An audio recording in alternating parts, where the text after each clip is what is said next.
Ai forma fora ko ia ai valfitu poini ni ma pe mo e live stream Broadcom FM broadcasting. Wa ka tuni me fare ko mana to ku SALOTE in walofa. I wa no tana to unga o fana wa ko Chris fa ko no fit mo furma valta weni. Program ko na do ko ia ko fa ko na wa fa longa diploma be fo ki he Bachelor of Education. Toko walmo furma fa ula ka ko ia I he popongini. Ho ko ia tau programa. Ko tu ta ko ia ai fa langi. Ta dai ki premia o Tonga ko minista ko fokia be mo e ako ngawe. I family malaka ko ia na dolu na wikuna I ahoni be be ke ka fa ia ko anga maheni be ko ia e fareni. Me huanga whakatoke lau o fōu whakatonga whaapapai ke whaaparangi pēnā toki me atu ke nao ngā hino whanga. Koe mrangi himi lau I e mawhito ki wharamama wanoa wataha koe tuiasi whinau koe whawhafonga ia me ngā tolu koe nau I kuna I lau tosi. Resoni whawhafonga ia me he ako toka mua heni e taulani katoa ariki. Lotu ko ia e whaikau siliana ko ia harafo o whaikau really whangpo waka. Pepe tatari ko ia e pure ko ia o ia peako sobrisi hingano. Hoko atu ai ke ripoti ko ia e peako ko he tare kita ko Dr. Sela tapa do taite sina. Whai ai I wa meite me e whanawa ko e kore sopa e ko. Pia haupa turewa ki ono fuangi ko ia ngai fuga I longa. Ai e kamata ke e Diploma of Education ke ngahi ako maalunga peko e secondary. Te whai e whaiwa ai whanawa ko. Hoko ai ke Diploma of Education ki ako lautohi primary. Peto ki ure wai Bachelor of Education ki whai ako ko ia I ako toka mua. Te whai ai whaiwa me whanawa ko. Pia tōre vai koroa me whakwaranglangi. Ko kama me riku. Ko premia Tonga ma minista ki ako pia moe ako ngawe. Whai whakamalo e tarakitari ore o ko ia e pot ngawe ako. Iskeri oko. Ko himi tuku. Whafonga ia. Megna dolu ma diploma. Ki u high school ko e secondary graduate kere va ka wili fang po waka pe fa so fonua ko ho da programa ko ia ki pongpong ini ku ki fa po por ben ko lo ke yang mama lo pe fo ka matangi hang ko ko tanga matang malo ko lo tanga le I ta minik o afu abe ka gulang lang u habe ko fonua ngai no anga fe tu ni kau wafe ai mato a bebe foki ki family ki fana mo na dor ko na osi heni kau if me kau tame ko ia po na polisi no pa ko ia tal ko ni mo na fasi I he pong ni fano no ko kau wafe ma ki mo ma beta ba ko ba de ba hanga ki ako malonga ko ia Tonga bebe foki ki ta ma ko ia malonga Tonga ko kau fa ia ko te na o ki ai kau ko ke kau fa ia ko I e laka mai ko ia anga maheni I tana tunga e apea koni. Ka foki ngai tau lahi koe te ko sa tuna na o ngā whatape aho taha ngā hea ko marunga nge ai pure anga. Ka koe ta uni nau tana tunga tak taha pe ngā hea apea ko. Koe hui ka nau tana tunga whaka osieni. Koe apea ko ko ia hange pe koe kore sa whai ako. Koe nau tana tunga ni hono Whitingo furuma walu ko na tana tonga whaka osia o ngawe ake hingoa ko korisi ako whawhai ako a Tonga.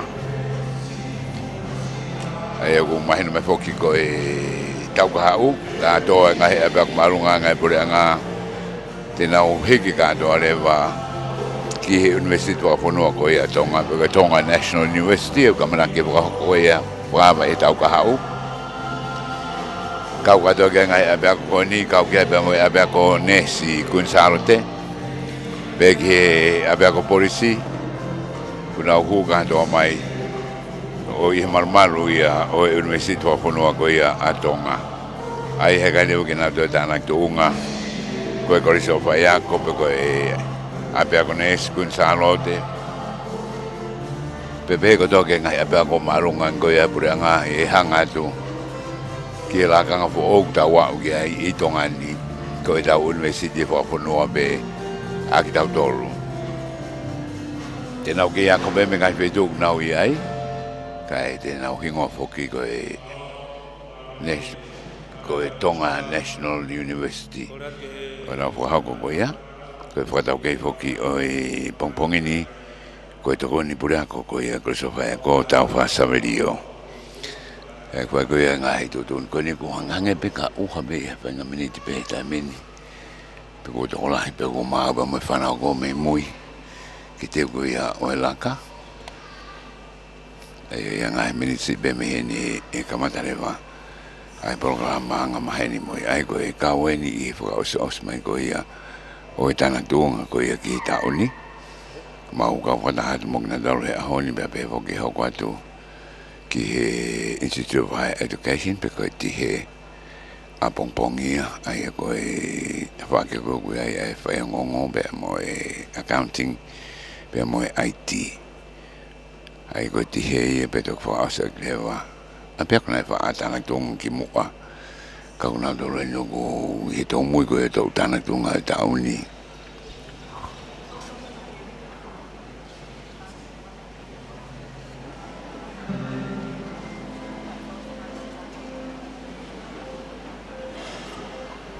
ai a pek ko 140 a pek tini kare ko ya ko na tol fo muy ko ya tana tung ko ni When my finger big ma o hanga o atu kato ai live stream be be ke re to ngai tana tunga ko ke da wa hai motor ko ke mula mai ngai a ka tonga be ni ka ma fo ka motor o ku murina be me ngai tapa ke o tonga ni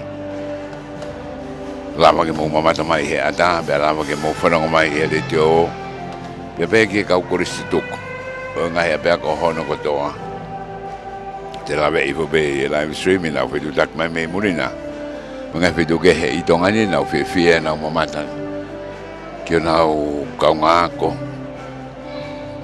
ki na o abia ko na ia ki moa ai ko abia ko ni ko taro ni kamata me tahi wa fa te ke o se tau lai ko ia no wa o lere mai ai o mai ko ki tau ni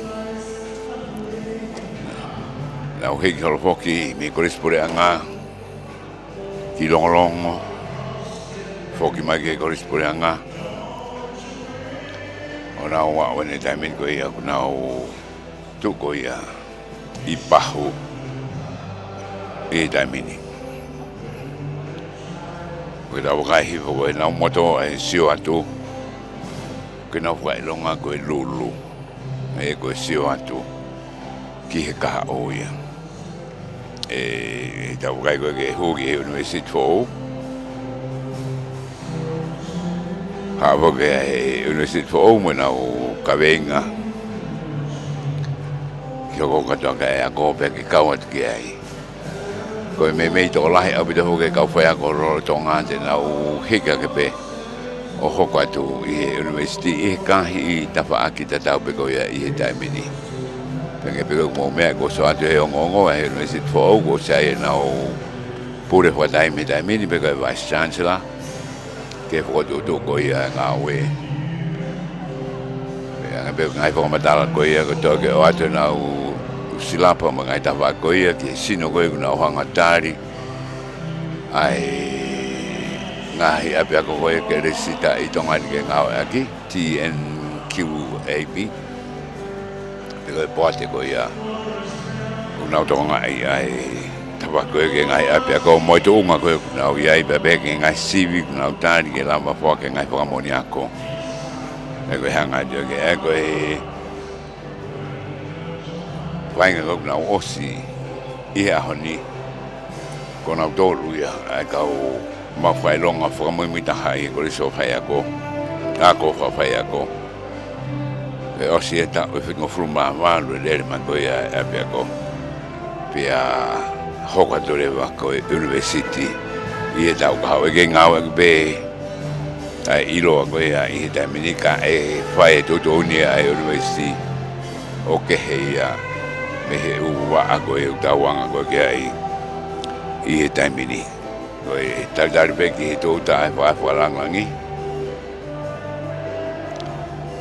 mata da borama ko e podu tu ko ia i holo ko e station malunga o ko ai ki station da hai me ai va palangi ya step we for yo lele be ka be ko langi moi e fono mai ko ia pana wa ko na wo se da uli me ka fa ya ko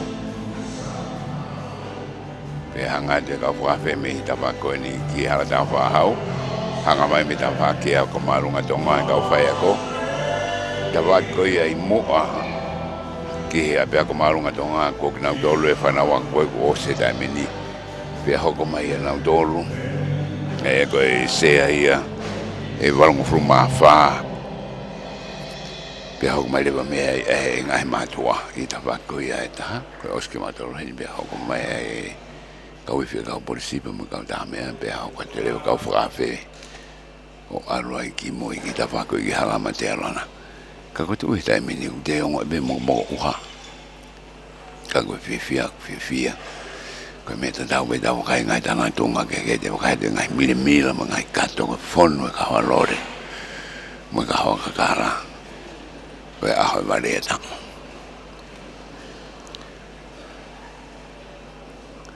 ka ta u ma ka to ke na do re fo ma mari to ta ko to so ke wa de ta mo mo do ko ke mo la mai o tawangi ula be le do be ko ki live stream ko ia ai Broadcom FM broadcasting ke mo mata tono mai ki tau i holo kun SALOTE fomana tu kun SALOTE ko i pong ini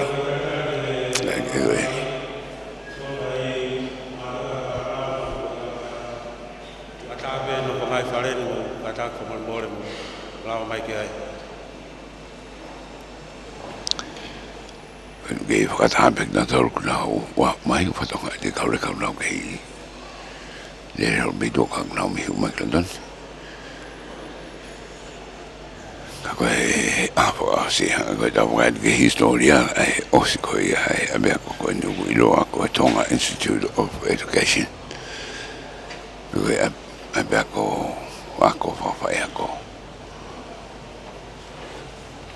Ai ka toko walwhawa katoa ma wena diploma of education in secondary, diploma of education in primary, pe mo bachelor of education in Tonga early childhood teaching pe po ako toka mua. Koe tola he abito e tapa koe ako e tahaku alwha ke tamini ni tola hei. Pe be ki ma fai longa ka fai ako ko ai ako to mo ki mo ai ko be hu ko ia ki la to hi to nga wa ki kindi pe ko te ke ai no nga ki muri ka kwen ko ma we a kwen ki na fo ki am da ga ko bachelor of education early childhood education teaching e ko ta ai nga hi ma mai le a kwen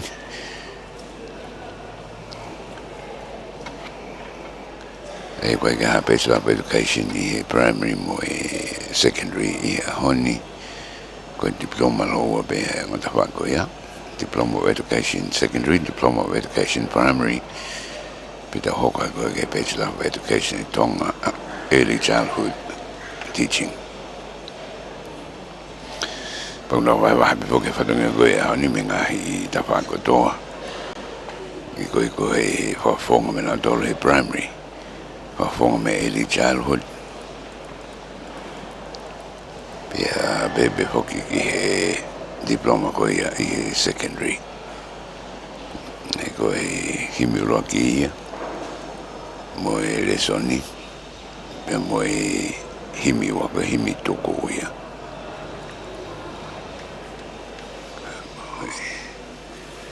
tadal beda min ko e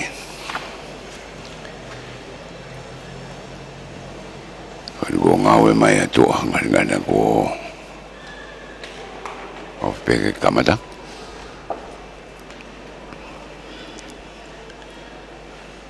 Ko porque kau hiwa abe konte na u hiwa Christmas na yang. Ko e whakatau kei. Tokon puri ako abe ako. Malo bito. Ko e premian me mai whawhalangi ko rea tu ke mou kata ko hawa ke tau taritari e whawhalangango e aho.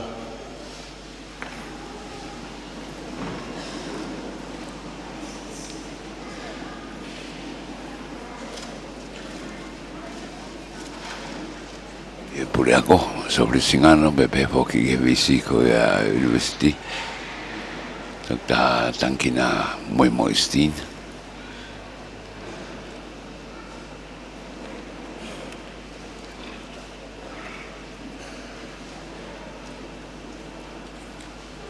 Pagkata hai sego na dolok na mo foi longa ani bebe ke ka foi ko na osma I mui ke la ka mai ko ya ki mo ani be ko procession ang maheni ita na dunga ko ya nga ya ko malunga ngai bebe ko ke ngai university ko ka tonga be ko me ang maheni ya imamani I ahoni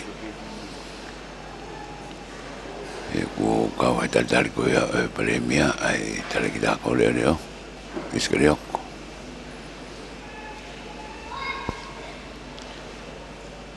was ma wi longa ka to na to lu panen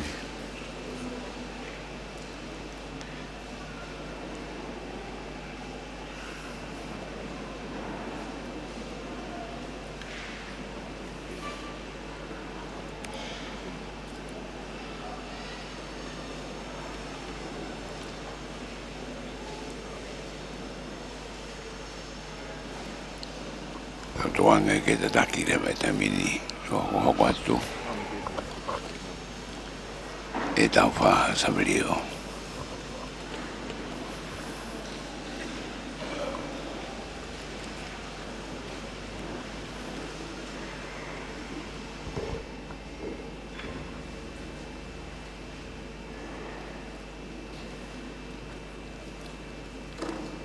Malo bito mo kata ko me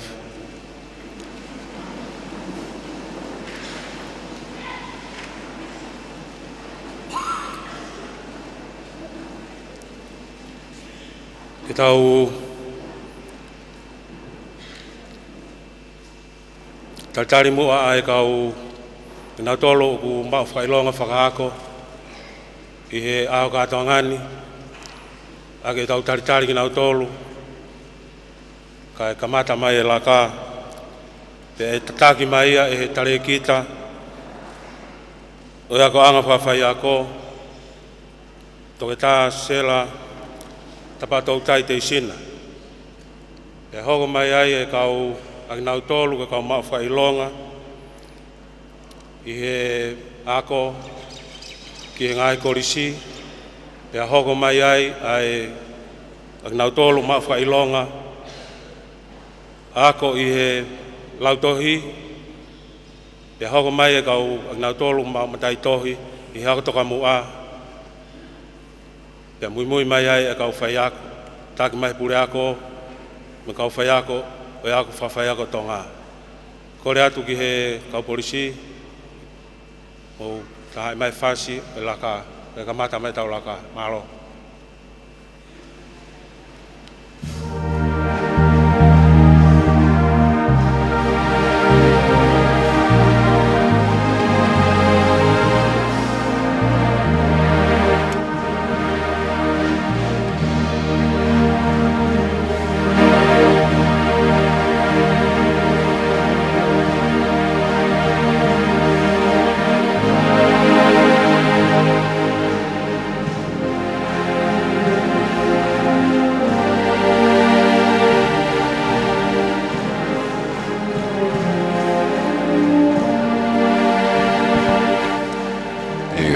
Ni la campo che procession tak mai be e da rekita ko ya be ko tok ta sela ta pa do ta te sina Pe hok mai le mai na tolu ko ia kuma na diploma in education.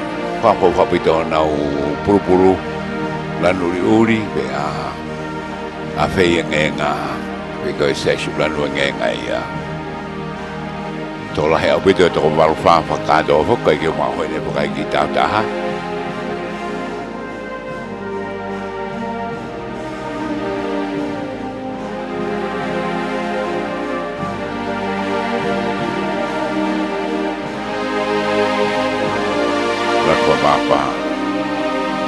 Mai tare kita, dokter sela tempat dai desina. Mai ne rakong ako ia whanau ako. Ko rea tuke mou pasipasi mai tau kau mau whailoa kāko ia koe ni. Nau tau toru. Puno ai rangi tau toru pe toki hoko mai ai.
Mama tapi tu juga itu nak main dekat.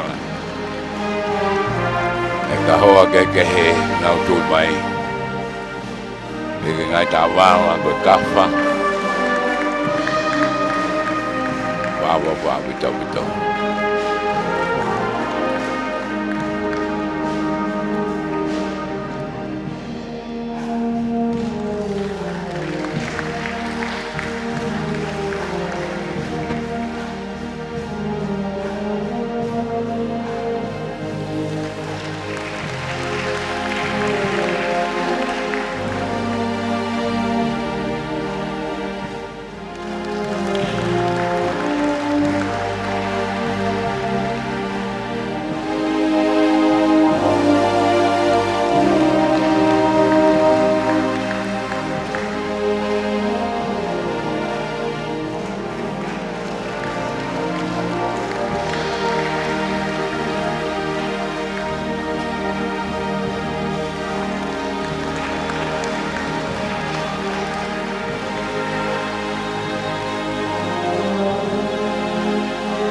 Koi lawe whanau ako koi kau whai ako ni. Ka wao mai koi he taimini.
whaapapa.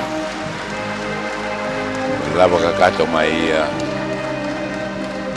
ai lanka pe koe procession koe whanawa ko. Moe kau whai ako na wa au gana o lai tahan no whanga. Mahalo, o kata ko mea hifu.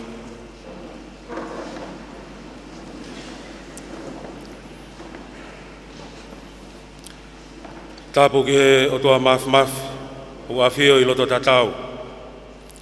Ka koe vuni walu mo he whakarewerewa i he universi o tau iai.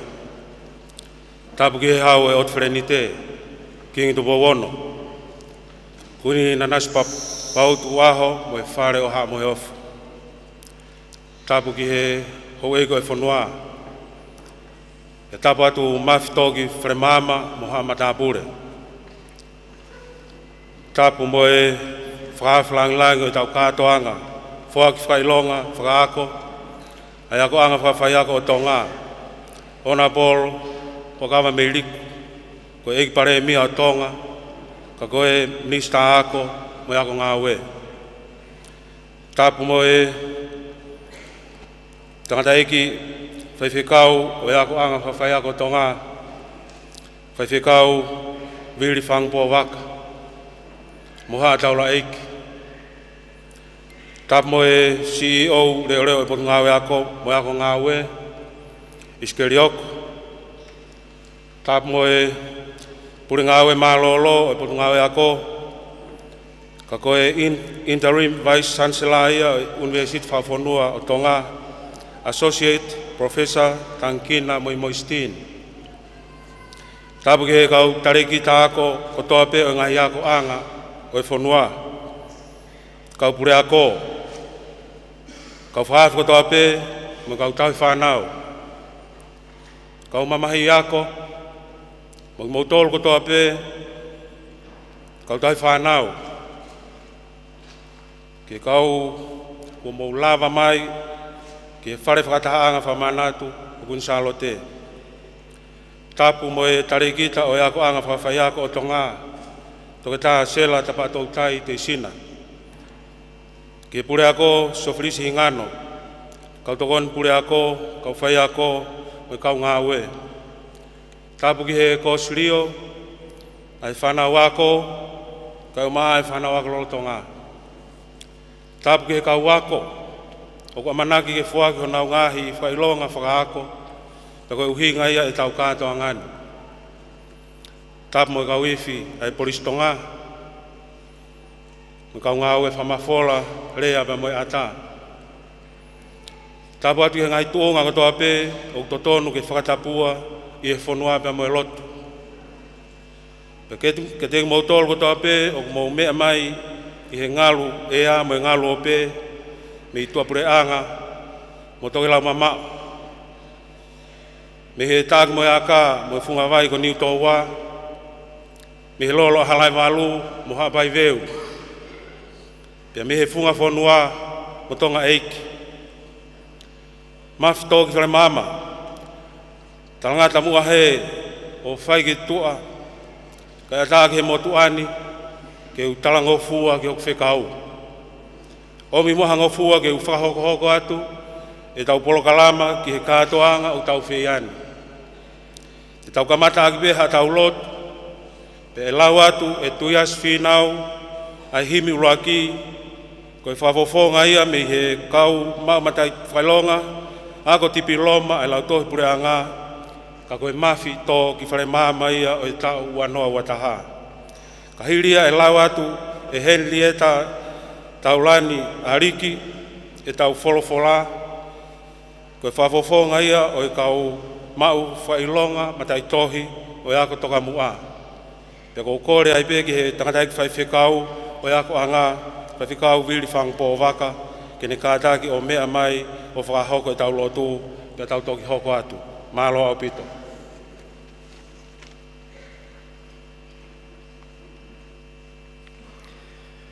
Koe wholofola himi e ka mata aki ai o wau mau whakailonga e aha koen. Kono nimange au whitungo fulu maari e himi Nima fitu noa, o katake o mea ake ke tau hiwa.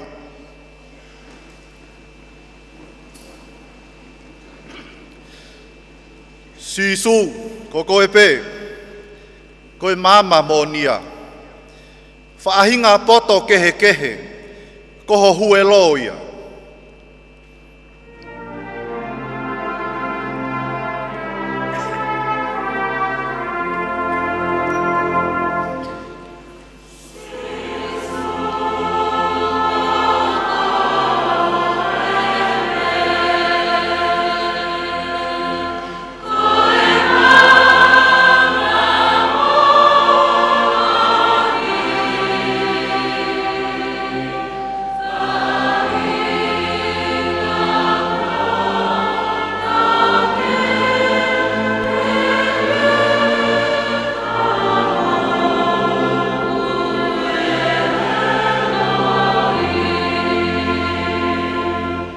Koe kakai kotoa, na e whau ai tohi tāpū, nau mau pē mehe a whiona, ai mea ne nau a au.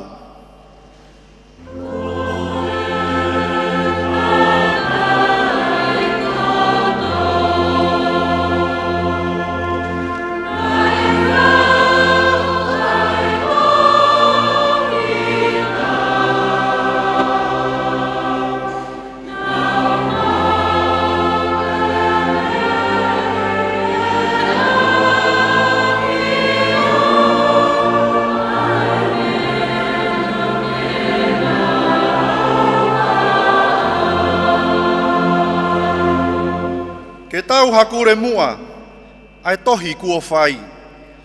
Ke hu ai mama e o tua, ki ho tau atamai.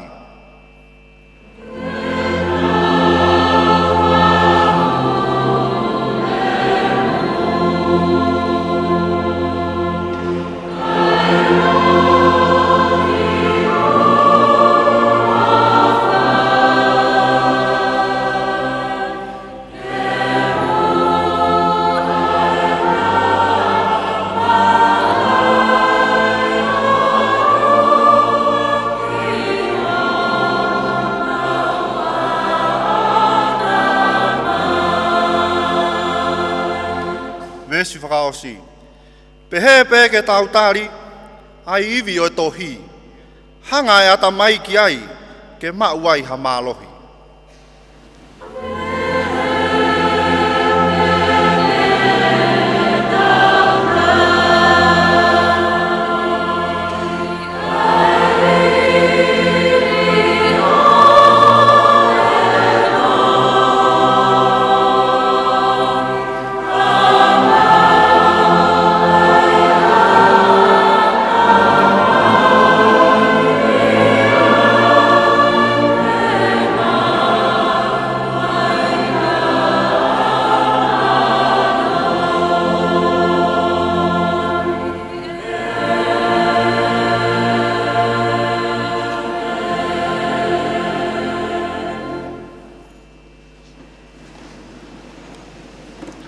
Koe whalafola e pongpong ini,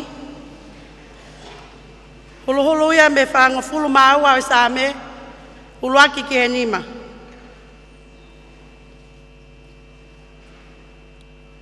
Ki he tau mua, koe ako nā ki ke ngai whoha o kola.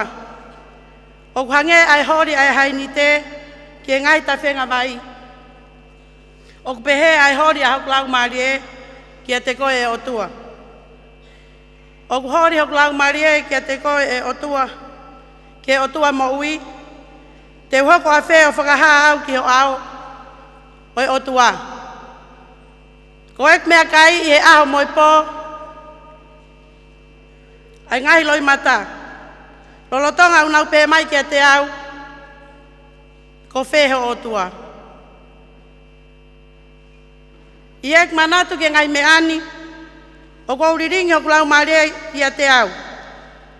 He, na aku wha alu, moi toko lahi. Na aku alu mo kina utau ke whare o tua. I he leo e fia moi whakawhetai. Moi toko lahi nai tauhi, ai au tapu. Ko i haa ku ke mapelu ai ki lalo, e ho kulau maria. Pea ko i haa, o ke maweu ai, i loto ia te au. Ke amanak lelei ki he otua, he koe mo oni, te whakawheta i kia te ia, i ngai whakama ui, kono whafonga, amen.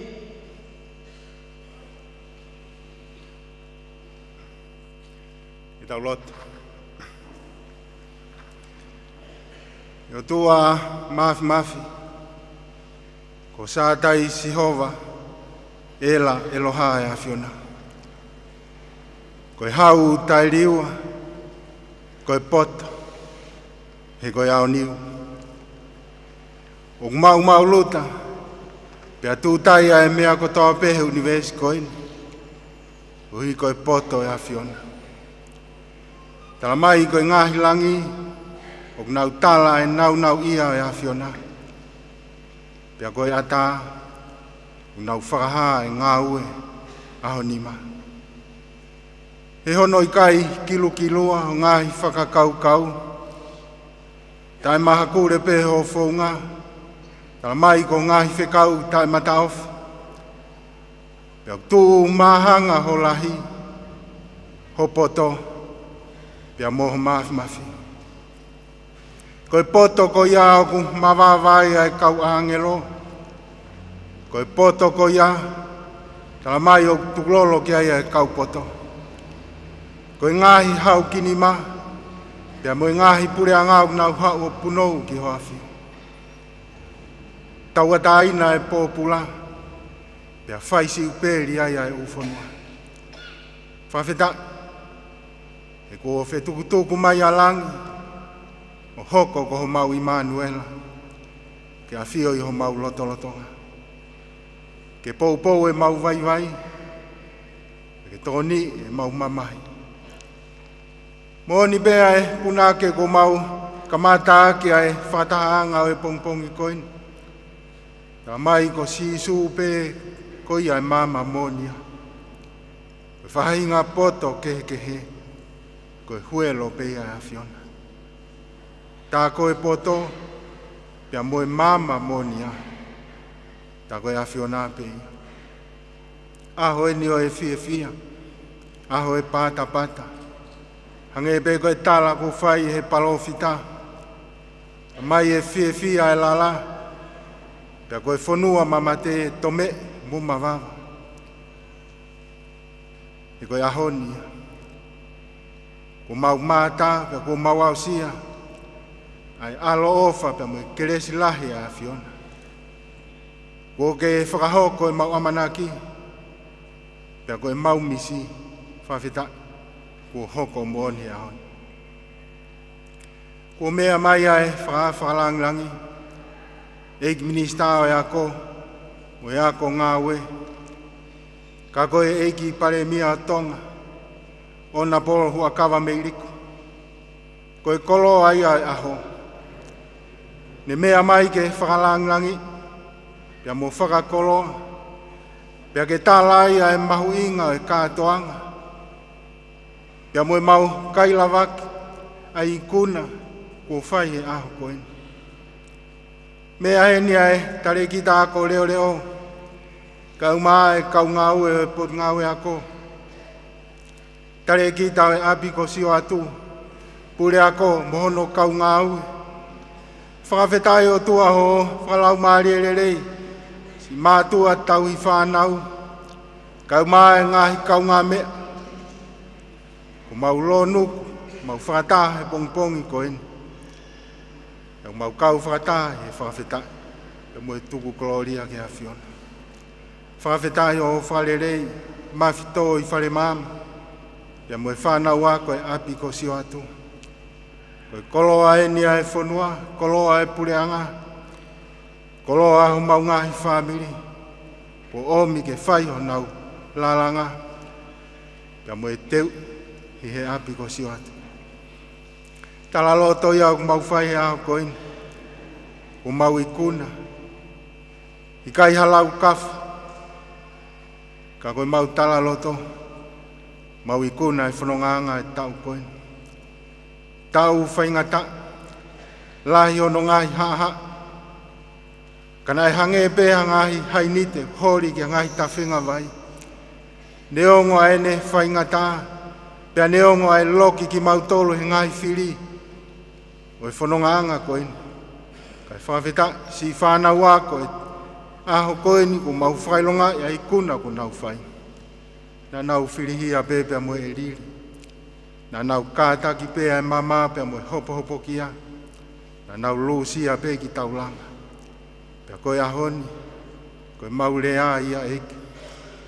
Koe i kipe. Neo ngoe ngahi whaingata whakawhi ātungia e whanonganga. Ka koe mau amana kina e nofo pē i he awhiona. Koe ahoni, mau hiki mawawa pēa mo e whakawhita. E whai kātoanga e whukakai. E moni pēa e tāla ko whai e sāme aho koini. Na mau nofo pēo tatari ki a Elohim ki hoa whio. Pea koe ahoni. Whawhitai koe ahoen. O ke whai ho mau whakahanga hake. Pea ko mau koloa ia e. Ko mau whakatata he pongpongini.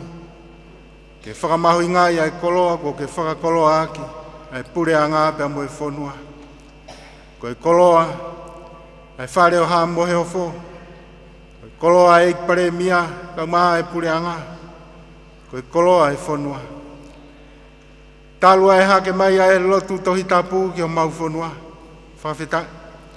E ku koloa ia ia tupou pea mo hou eiki. Pea mo tonga kotoa.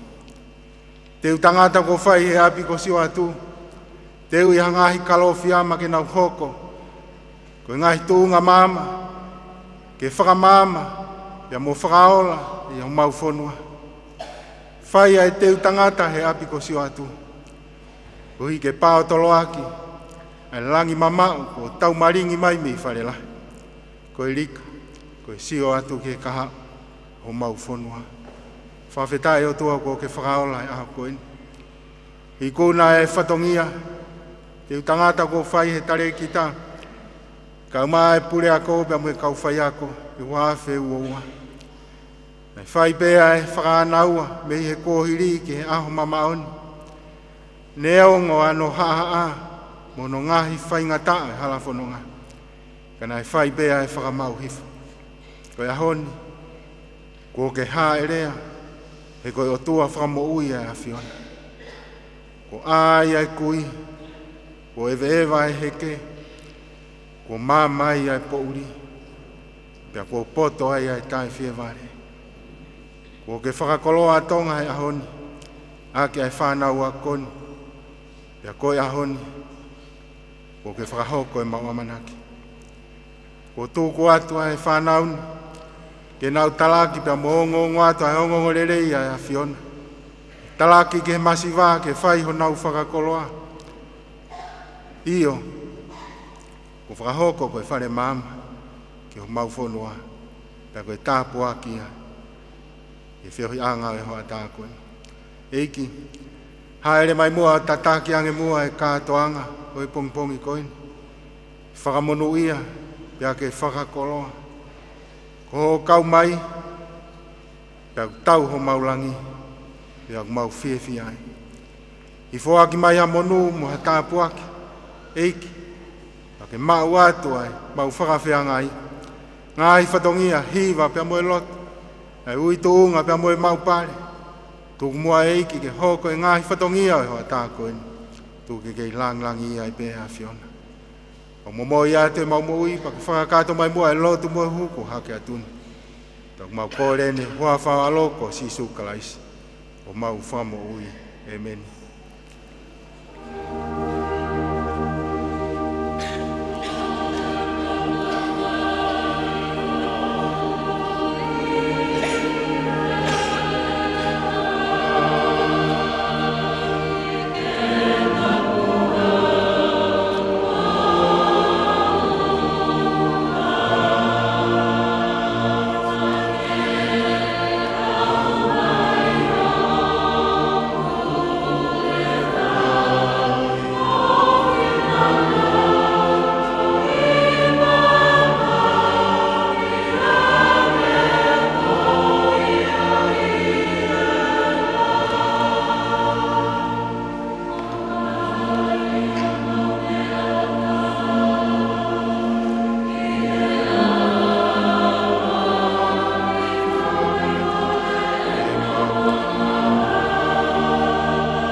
holo peho mea whaafe whalanglangi.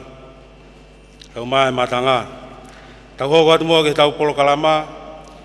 E whahoko atu e rea taritari o kātoangani, e sofilisi hingano, ko e pure ako ia o e ako ang whawhai ako.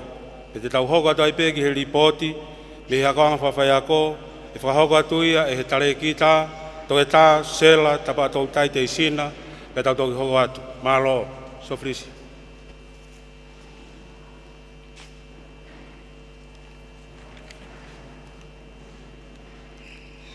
Tap moe a whia o tua o tau haang.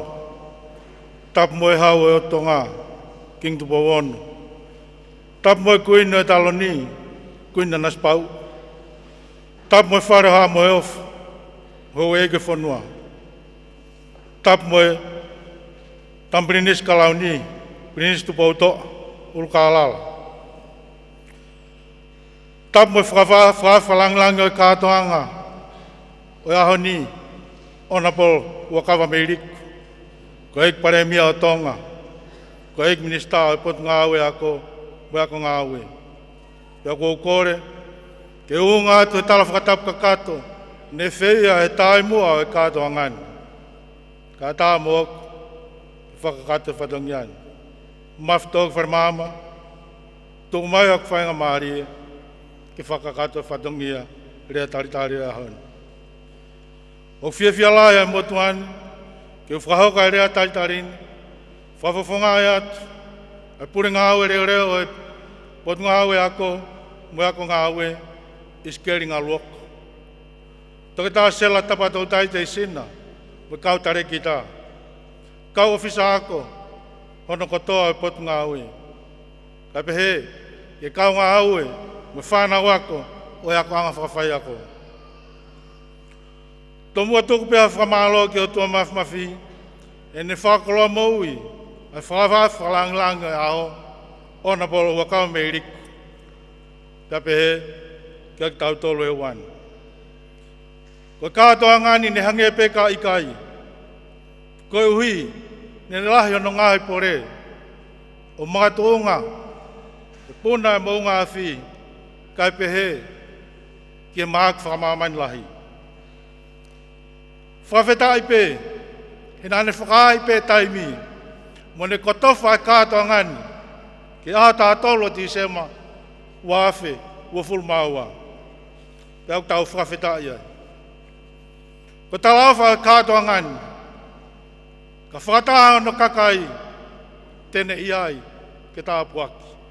Ko ia, o ku taritari, loto hanga maari ai, ai lau maari e maoni o ni, e kune a whio heni, mo ki tau tolu. Ek whawhalanglang, ona polo Wakawa Meirik, koe paremia o Tonga, koe minista, ke potu ngā aue ako, mo ako ngā aue. O koato ai taritari, le rei, mo loto hounga moni, me tūnga mātuani, ai wheitu ona, i ho mea mai, ke whakalanglangi, ai kātoanga o aho koini.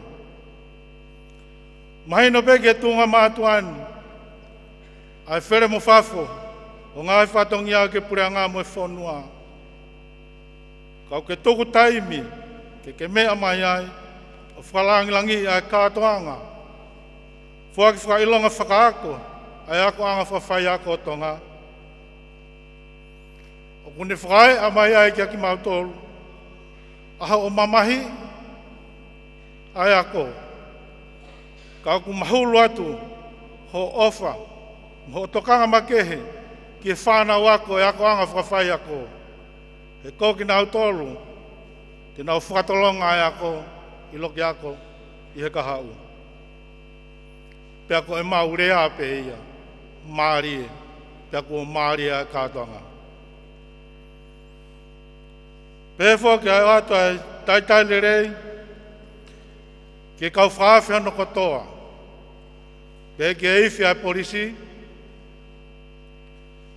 si ngai mātua, kau tau whanau e whanau ako, kau mamahi aku, ngahi kau ngā mea, mo ngahi maheni. Pea moki nau tolu kotoa, o kuna wangona e whakahoaani, i e pea uhila. O ku tari le reiki mo tolu, ki e kātoanga, o e aho koeni. Ei whakawhalangilangi, kau maa e kau whakawhe, mo tolu kotoa peu ko mo mea mai ahoni. O ku tari le reiki mo tolu, e pure ngā au e reo e, potu ngā au e ako, mohono kau ngā au e, pia pehe ki ako whawhai ako, mo whanau ako, i e pongpongini.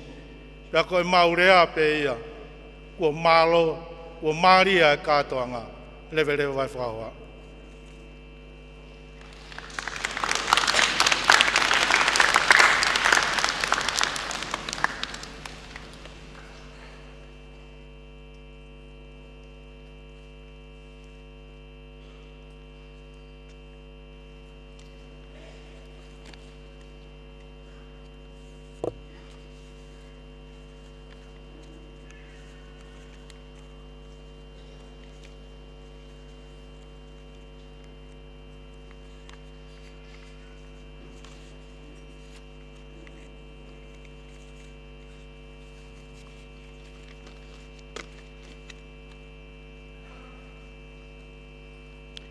Tapu ki he āwhiwhio ai tolo taha i o tua. Koe whakamaunga o ka pasa, tolu i fofonga, koe kaweinga ke tulifua ki ai University whakafonua Tonga, ai mooni to tonu mo e tau taina. Tapu atu ki he la āhuhulu e ono i kua ngā, tamako king se astu pauhono ono. Tapu atu ki he mahina, se tapaki koula, koe kāpani o la atu o Tonga, koini nanas pau tua. Tapu atu ke pilinis kalauni tu pautoa ulu ka lala, pia moe hou eiki o e whanua. Tapu atu mafi tō ki whale maama, mo whale ama tāpule. Tapu atu ke whawhe whakalangi, o maalari whakawhiawhiani. Wakawe mei liku, ka koe eik pale mia o Tonga, pia moe eik minista potu ngawe ako, mo ako ngawe. Pia o kore, ke hūwhanga atu pe mua. E tala o whakakato ko ngawe ake he whakatau kei. Pia moe lea taritari o polokalamani. Ka e tāmua moau ke whakakato atu hoku whakatongia ko tuku mo oku i e kātoa ngani. O tai whietu kua whoki ai pēa loto e whine motua whahau whatongia tu ani. E whawhetai ki he o tua o e University. Ka uhiko e ne whina ngalo ofa o whakalau maari e lelei a wheitu una. Eiki whakawhe whakalangi. Pea pehe ki e kau whakawhe eiki mo whahoko whatongia ola. Ko nau mea mai heni. Ki heni ki hono whakailongai. O whaki whakailonga ako e ako anga i hono whitungo fulu mā walu tau. Whakawhetai koe mātu aki whakakoloa. Ke he tuunga mātua mo whine mātua whahoko whatongia he ako anga ke he tau koe ni. Kai pehe whoki a teki nau tolu. O mātu ungai. Ho mo mea mai, he ahoni. O whai whoke a pāta ko hi koe lau maari e lelei. Aki nau tolu, o mātu o ngai, ai tau katoa i heni he pongpongi ni. Ai whanau ako kwa manake nau mau whakailonga, pia pehe whoki ki he mātu a tau he whanau. Pia pehe ki aki mau tolu kotoa pe, ku mau lava mai, pea ku mou mea mai, i he whamafola o e ahako e ni, pea ku mou i heni i he pangaini.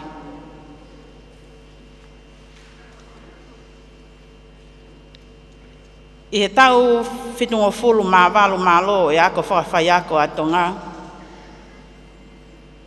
ai ako e tauni ia, ne whautu mai a kau ngā ue o e ako anga, e ha tolo sanuari wa fe mawa pe ni kamata ake a kau ngā ue toko o fulu mā whā. Ne toko hiu fo o mai foki a kau ngā ue toko tolu ke. E he lolo tonga o tau. Pea ko hui koe ngahi whainga maari e ngā ue, ne toho aki i ai whaahinga, i kau ngā ue waka o e ako anga, ne toi hoko atu ai a whakahoko whatongia, ai toko taha o e kau ngā ue, ke potu ngā ue statistika, pea moi toko taha, ki he waa whakamawhai ako atonga. I he lolo tongani, o ngā ue ai i he ako anga whawhai ako atonga, ai kau ngā ue taimi kakato e toko ua fulu māua, mo kau ngā ue contract e toko tolu. Pea mo kau ngā ue part-time pe whakataimi e toko ono. Whakakatoa, koe kau ngā ue whakatoa e toko tolu ngā fulu mātaha, e ako angani. E toko tolu ngā fulu mātaha koe ni, koe toko hongo fulu ai, koe ho eik tangata, te koe toko fulu mātaha, koe ho eik whawhine. Polo kalama ako, i he au mai ko eni ki he tau ni, koe tau wha osi o ako anga whawhai ako atonga, pe amanaki ki ha hoko atu ki he universit whawhonua atonga, o whalere he ako angani a polo kalama ako lalahi e nima. Koe polo kalama ako uluaki, ako uluaki certificate i he whai ako level 4, level 5, koe polo kalamani o whatau mua ia, ke kau whai ako punau lolotonga whahoko whatongia, whawhai ako, ka oku i kai hanau tohi whakamooni ako, whawhai ako. Pea oku lolotonga i he polo kalamani, ai toko ua fulma walo. Koe polo kalama hono uamo e tolu, koe diploma ta ua level 5, aia koe ongo polo kalamani, o whatau mua ia, ke whanau ako ko lawa ilelei, ai sivi he form fitu, pea au nau loto aki ke nau hoko ko hawhai ako. Koe polo kalama hono o lolotonga i e ongo polo kalama ko e ni ai whanau ako e toko wangi au mahiwa. Koe polo kalama hono wha, koe polo kalama uluaki certificate whakawhai ako, maak nau tolu ko nau mau matai tohi. Ka au te eke i ai ha nau tohi whakamoni ako whakawhai ako. Pea koe polo kalamani o toko whakahoko pe i he efi o whakahoko face to face, pe koe lava mai a kau whai ako ki he ako whakawhai ako atonga, pe whakahoko koe klasi pe au koe aifo ki ai konga o whakahoko online. O lolotonga le sisitai, ai kau whai ako me he ngahi ako anga kekehe, pe a kau ai me kau whai ako, me he ako anga nesi a Queen SALOTE, e au lolotonga le sisitai, ai kau ako e toko ni mangfulu maono. Koe polo kalama hono nima, koe polo kalama matai tohi ia, i he tawhaaki o kau whai ako, ki hono ako, i o whanau ako, i he ngahi ako anga toka mua. Pe au lolotonga ako i he polo kalamani, ai whanau ako whakatoa e tolunga fulu maono. Koe ahoni, e mau certificate ai, me matai tohi, Bachelor of Education, ai toko wha me i he polo kalamani. E tauni ne whotu mai ai ako anga, pia moi whanau whakaluku fua, e toko whange au mātoro. I he amanaki ki he tau tutuku atu, i he tauni e tutuku atu ai ako anga, pia moi toko tolungi au, anong fulma ono. Whawhalangilangi, o whai ai hounga ia e whine motuani, pia moi kaunga au e ako anga, koe uhi, koe talu, ho hoko mai, koe eik minista e potu ngāwe ako, mo ako ngāwe. Pea mo iai ho tokanga make, ke kolisi whakawhai ako, ke uana atuku pē, ki he ola anga maheni whakawhonua, i ngahi sivi o level 4 mono mo i form fitu, ai mahino, e pesetsi isi iange, ai whanau tangata ku lava, he ngahi sivi ko e ni, e lava ke nau hoko mai ai, ke hu ki he ako anga, kana e hoko ho tokanga mawahe ke whakatolahi a mātua tangata, ke nau hu mai ke ngahi polo kalama ako whakawhai ako, ok mahino ai kawe, pea ok mahino ai kawe ingani, pea whakaamu, te koe whaamu ia ke hoko hoko, ahono muia atu, o kawe ingani ke kahau. Ok whai ai tui, ko ha tau toi whakataha peheni i kahau, pea i he hingoa, o he universit whawhonua atonga, te tau hoko koe kau hoko ai ako anga, te tau hoko koe kau whakamooni foki, ki ha hiki hiki mo ha toi ngahi polo kalama ako maa o lunga ange, o au ki he polo kalama, o masters, pea pehe foki, ki he ako toke tāwhila o se wha, i hano whakahoko atu, pea mei he ako anga whawhai ako atonga. ko ngahi misi ka i he tokoni mai ai e ki o whai ai tui tēnā hoko kotoa pe o mo oni. Ngahi ngā ue ako a ngā ko lawa. Whawhalangilangi, o kou tui o kui kai te whakauri uri la tai, ai ngahi pōre ne fō mai ai ai whonua, pia peheke ngahi ako a ngā, pia kawai ai ako anga whawhai ako a Tonga. Neongo ai ngahi poleni, ka ne kau pe ia he mea. Ke ne whawhangu ai kau ngā ue ako a ngā, pia whai ai a hono whakamanatu he mau ngahi whakataha a ngā, ke oua mua nā whai hawheinga, ke pā o si i pe whakasi isi.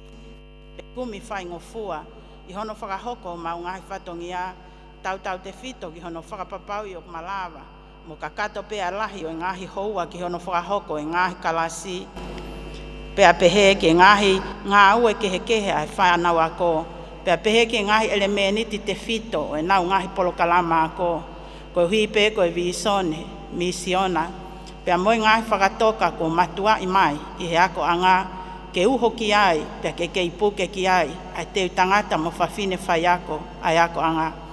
Whawheta i neongo a hono ngāri ke whaingata a, ko ui ko ngahi pore ke kene tau whepaki moia he tau whakoloa ko e ni, ka ne whai pea e turi ai pure ako, kau tokoni pure ako, kau ngāwe kotoa, mafto ki whare maama, pea moe whanau ako, ke whakakato kotoa ki hele reitaha, ai nau ako, pea pehe ke whahau whatongia ai kau whai ako.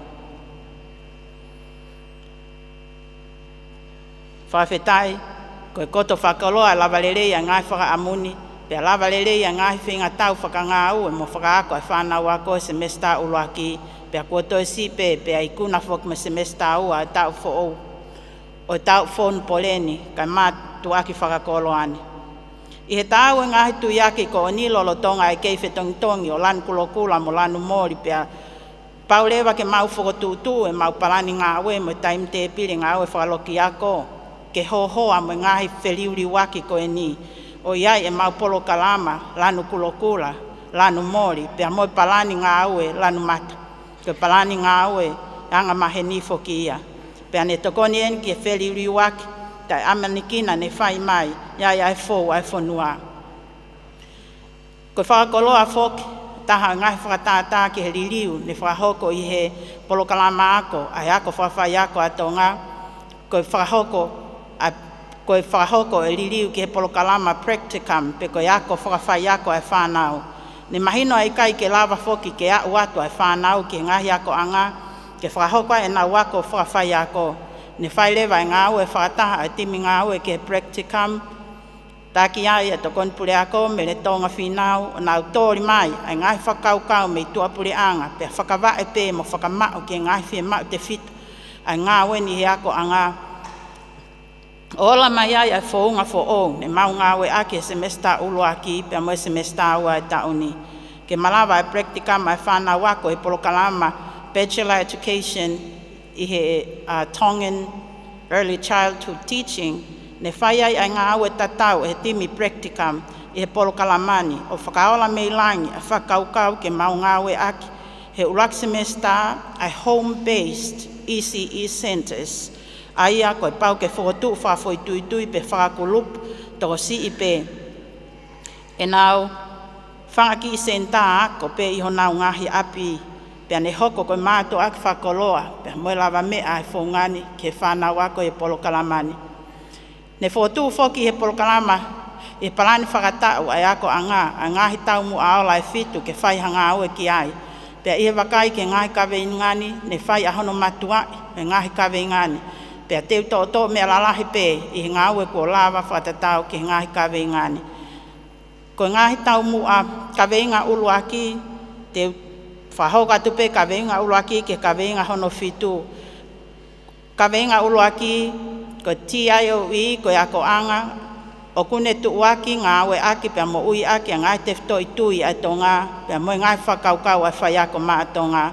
Kawe inga hono ua, ke mau e api ako a takai mau, malu, a tā, whakaai ai. Pea toilelei whoki ki he ako, mo ngā ue whawhai ako, pea tali e poate whamawhai ako whoki. Ta mua no tolu, ke maa olunga au pito e tuunga, kua au ki ai e ola e ngā ue e whanau ako, pea mo e whahau whatongia kau whai ako. Tamua wha, ako molanga hake ai ilo mo poto I ngā we whapatonu. Ke ngai whima ua kau ngā we I loto motu ai he kolisi ak whawhai ako. Tamu anima ke au sia ataka yako mo whawhai ako lelei au pito I he ako anga. Pea mo ngā hiola lelei au pito kutali e ngai whamawhai ako whakaloto whanua pea ki tua pureanga whoki. Tamu ahono no ke hoko ato ahono hake aki. O ngā we whekumi whakaako ai potu ngā we ako mo ako ngā we. I kolisi ako whawhai ako atonga, kene whaai ai whekumi he ako anga, pea kene whakakato ai ngai whema te whito whawhekumi ai potu ngā we ako mo ako ngā we.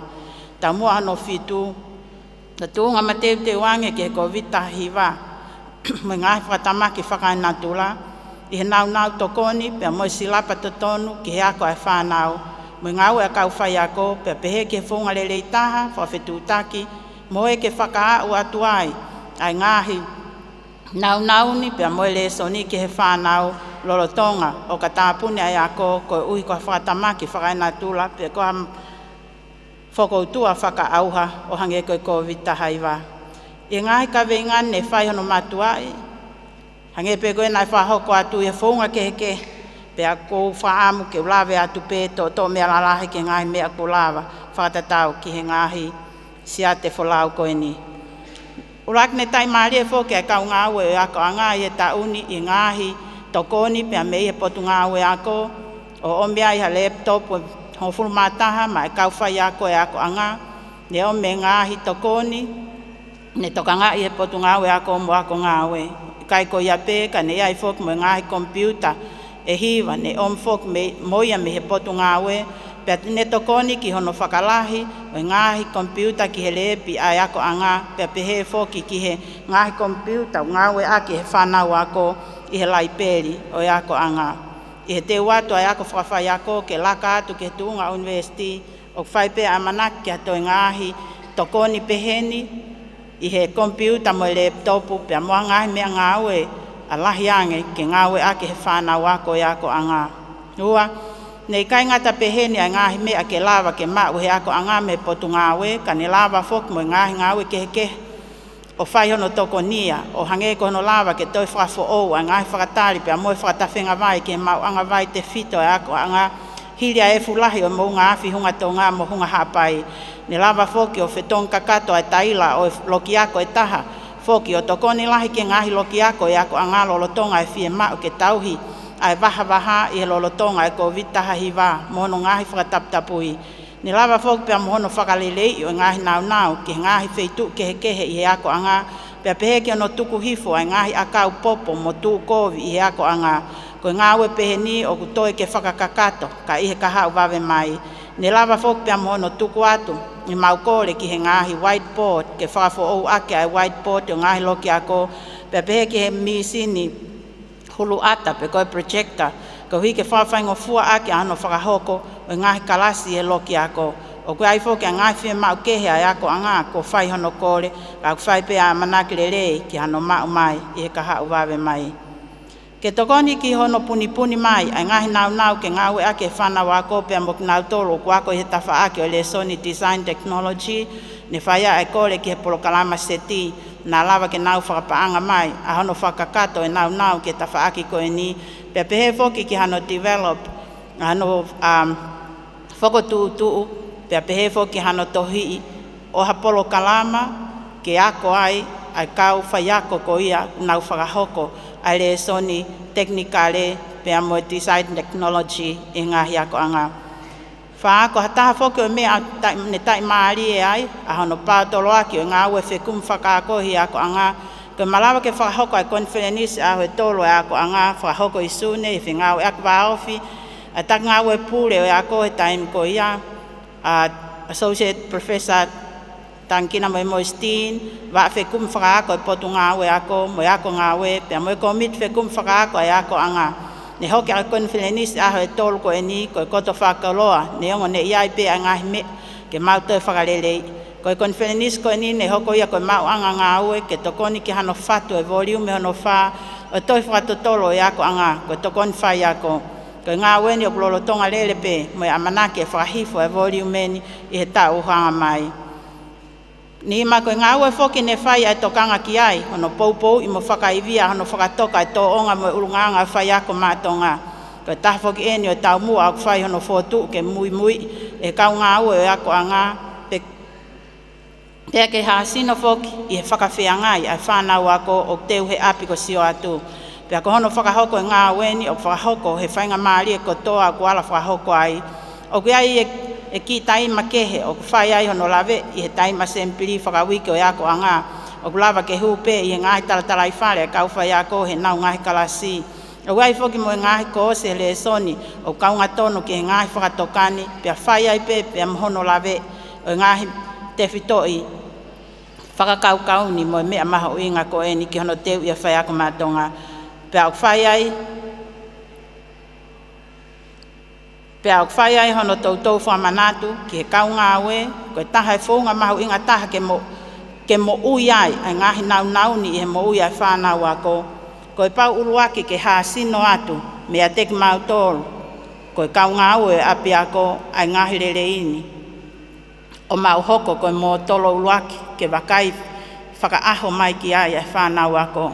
He oku i kai tolonga ai rea pe ko hono tala, kai mo ui aki. Koe ngā weni koe pau ke mo ui aki, pe hoko mo oni ai tatau o ngutu pe moe tuhu, koe anga wha o tua ia, pe koe hala ia, taha ia o hala ki hono ako i o ngai whakatokani.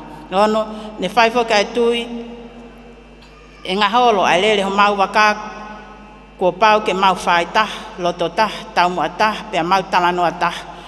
Pea e ngā holo ai, e mau wholau, whaafalangilangi, ne iai e taimia ko hāmai a ngahi mea, o whehangahangai mo e whakaukauni.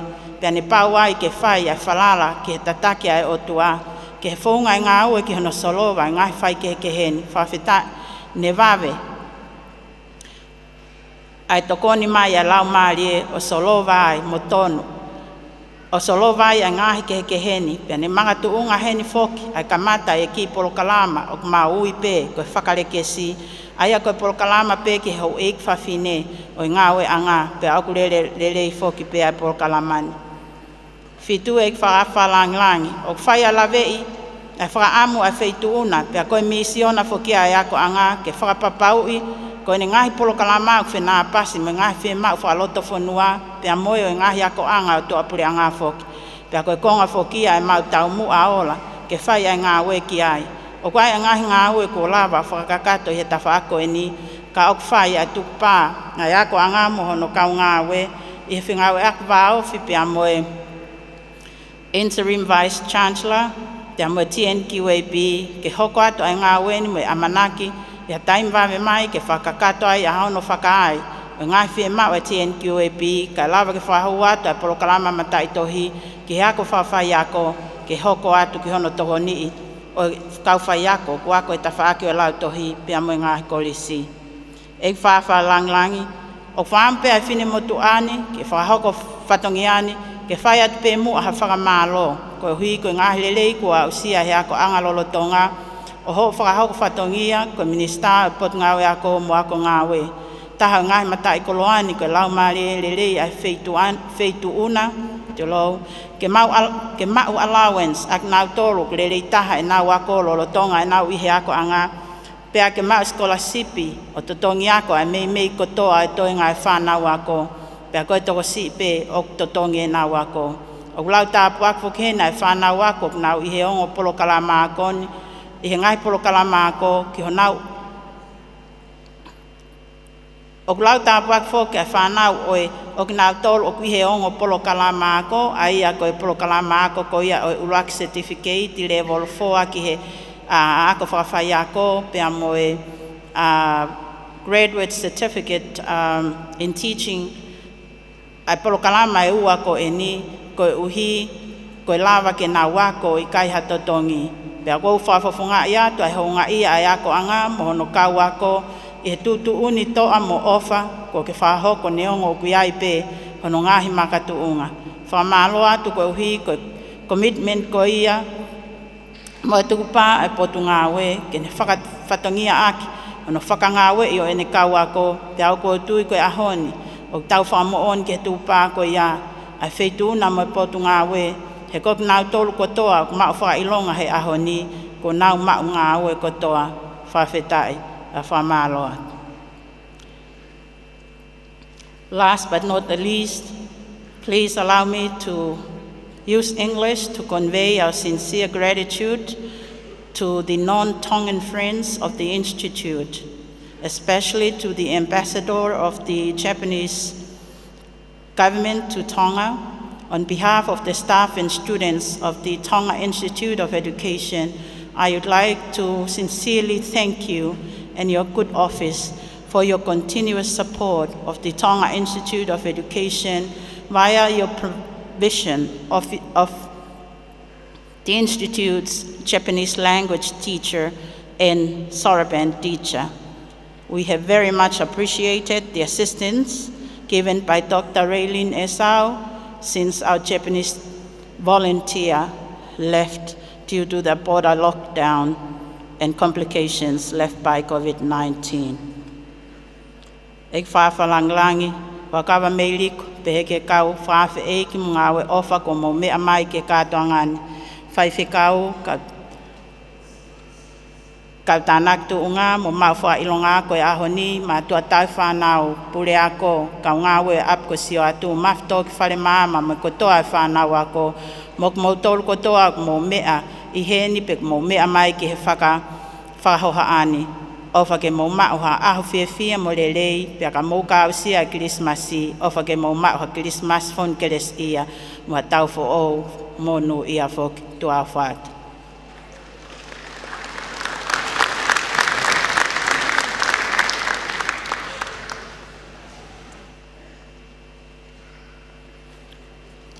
Holo peho mea ek whawhalanglangi, hege matanga, ta hoko tumua ki tau proklama, e whahoko mai he kau hiwa e akoang whawhaiako a Tonga, a tau ki fo hiwa, e ta taki mai e whaiako miusiki, e ako anga ko vilai ulahia. Ko whahiwa, ko George Hoko, ko whahiwa te nau hiwa ai, ko how great tau art, ko whahimi iloa ia, na e whau e punake me sueteni, ko Popuri, Karl Popuri e tawalu ni mahiwa. Malo abit.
whawhalangilangi, ki tau hoko atu mua ki tau polokalama e aho, ke konga mahau ingaini, kono fuaki, ai toi whamoni, Jacob, ki kau mau whailonga, i ngai polokalama ke he tolu, o whahoko i hako anga.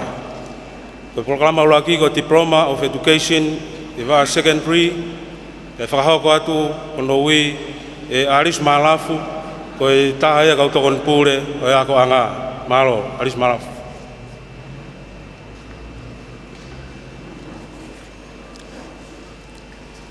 Ko ki nau tolo ni ai toko whangofulu maua, ko nau lawa inere ai nau tohi whakamoni ako, Diploma of Education in Secondary Teaching. Pea ko ki nau tolo ni Benedict Crystal Sema Aloua, niwa fo'ou, utulei pangai motu wawau, longo-longo, tonga tapu.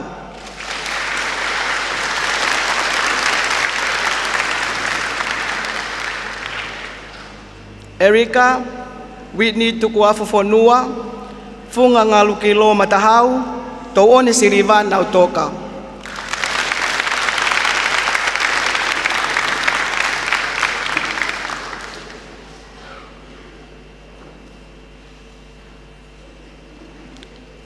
Whakaola meilangi he moui whare tau, funga waise o koa, otu whangawalu hore wawawau, whakakai whele mea hapai.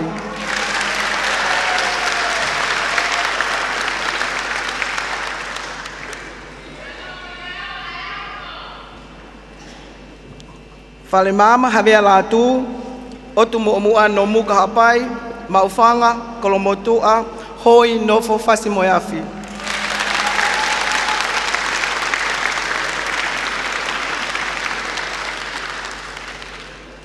Whale o walu le polo, ha ano, muito hapai, whanga pule lovu, tonga tapu.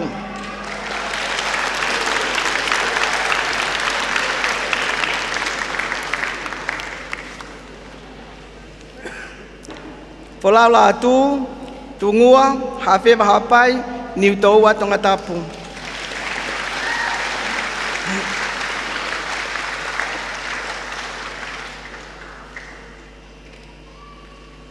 He mana, whatawhehi una loto ki pulotu lolohea, esi o SALOTE umutangata, fo ui, ana pekepeka o tea, lolo paongo tania wawau.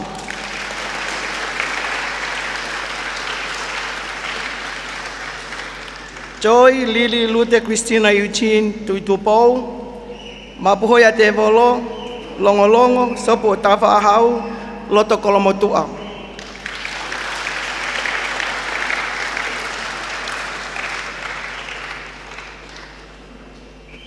Ka tesi Vasiti Toki, Sapata niwa fo'ou, Hihifo niwa top tapu, Nuku tonga tapu.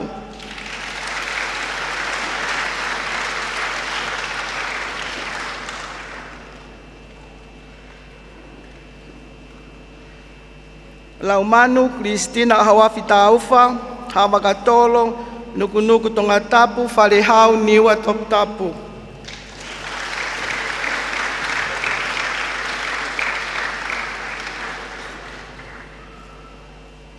Liona Leserio Fanoa, Haveluloto, Felemia Hapai, Baimalo, Tawa Vavao.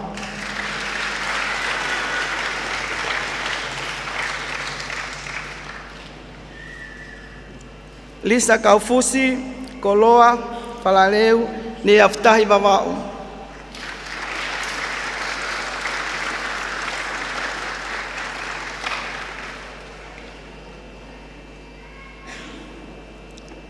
Lose ahovalu po esesime, uiha hapai, houma utulau tonga tapu.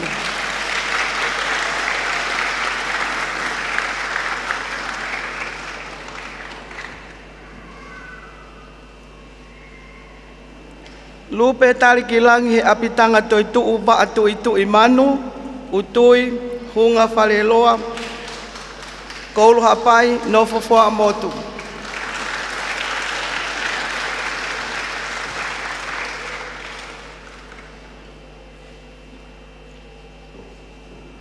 Lute havea, ohonua ewa, ofu vavau, kolofo ou, whahefa vaini tonga tapu.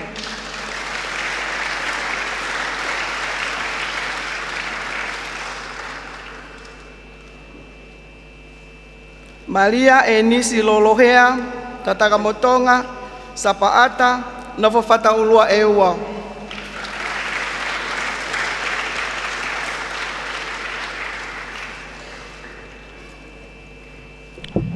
Mateaki li oa he lotu iloa, funga makamimisi, vaipoa ni watoptapu, halau vave tonga tapu.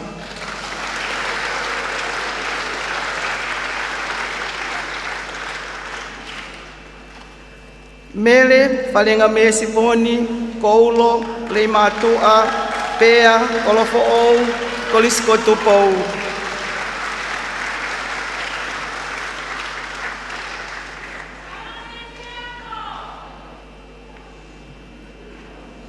Mele mo unga lavu-lavu taufa, te fisi pangai motu, ta anea hole vavavau, kotu haanu hapai, nuku-nuku tonga tapu.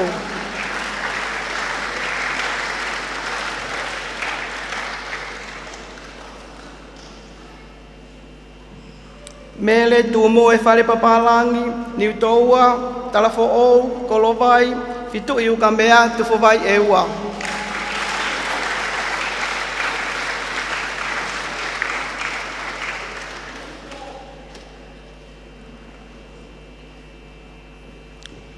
Me sake sokoleti, nuku-nuku tonga tapu o waka vavau.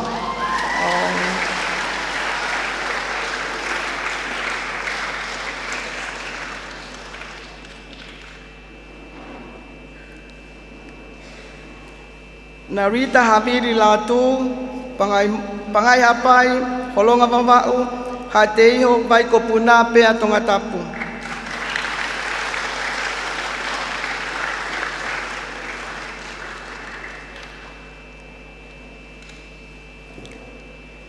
Ngana tatafu fifita, kauvai, lotofoa, mongaoni hapai, te fisi vavau, nuku-nuku tonga tapu.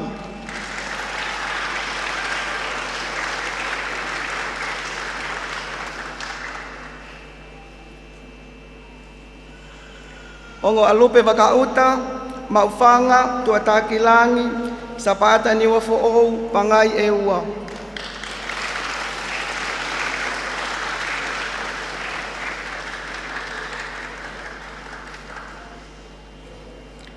Paya i muri-muri, okoa vavau, haano hapai, nuku-nuku tonga tapu.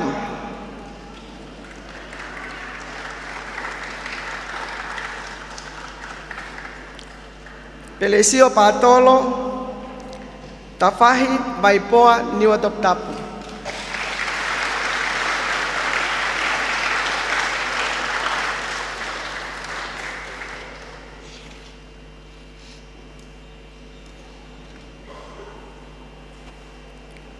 Pensimani, fiwafiri kaufanga, tonga taeapa, kolomotua, sia atau tai.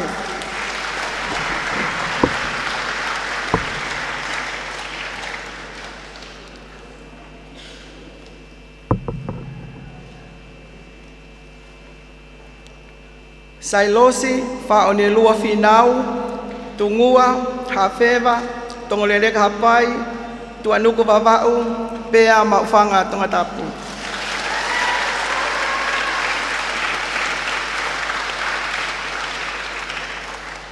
Simeone faingaa, kolovai, kanokpolu, holonga, hala ovave, paleloa hapai.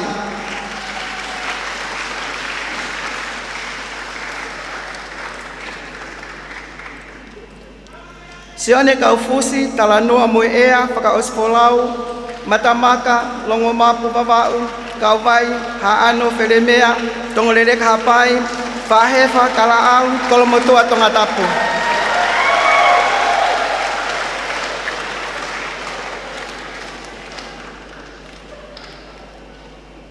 Soape taulafu kavelata, kolomotua, hofoa, puke, hakeanga o elotu, hatafu tonga tapu.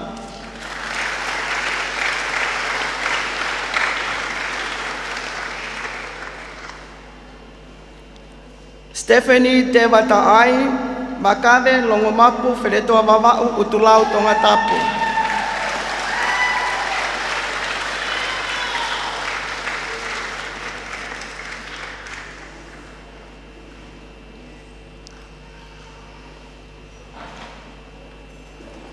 Souvenir I ovalau mamatuki, masilamea, kolovai, sapaata esia ni wafo'ou.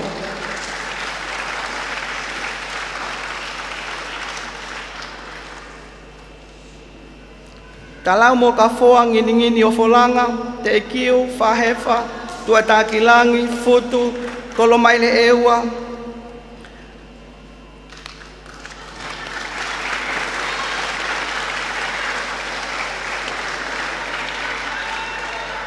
Tangi mootia, Melesia, Lavinia Havea, futu, kolomaile eua, uiha hapai, niutoua, nofofasi moyafi.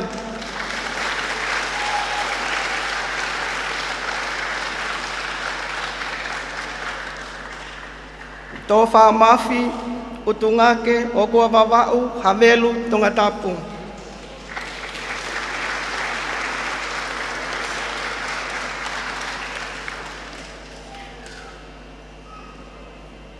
Tō wha I nā fualu ofali oa makalahi, folaha, nuku he tulu, nofa tuatakilangi.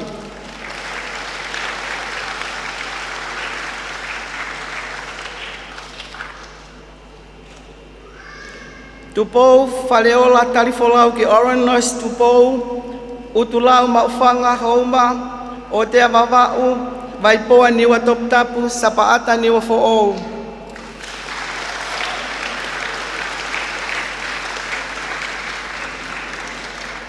Ufasini sisiliri kanunga tafolau, kolo fo'ou, atata, ofu wawau, longo teme sia atoutai.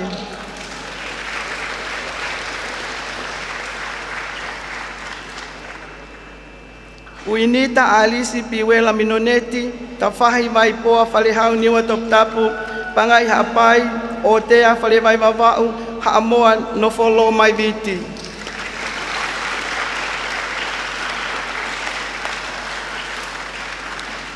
Kohono ngata ia whakamalo lahi atu eiki whakawhi whalangilangi.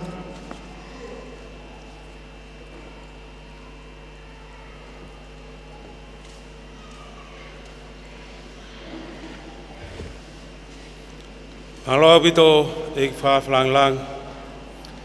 Tuku mua ke te whahoko mai e kau hiwa maari e akwang whawhaiako hatau ki fo hiwa Christmas.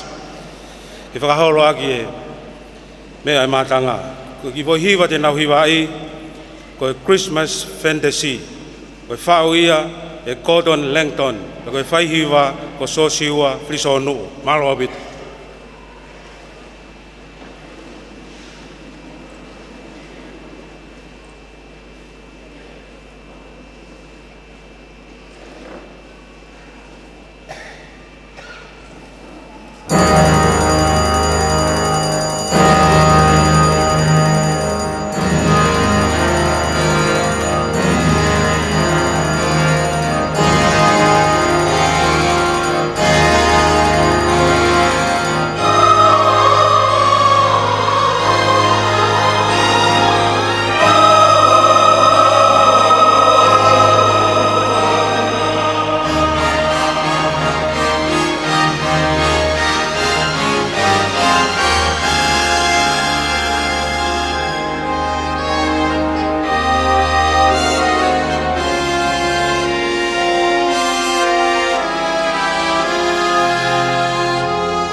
Eki whaawe whalanglang.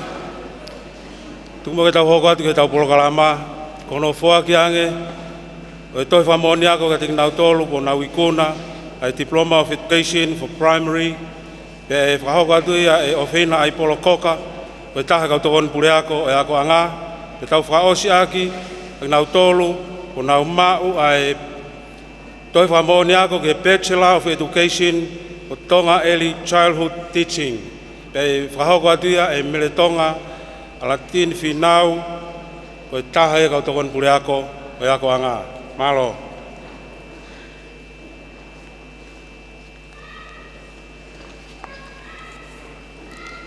Ko toko tolongo fulu maani maeni ko na lava ilelei e polokalama ako Diploma in Education in Primary Teaching. Se ini manatumelie whahina me uia haapai o honua e ua.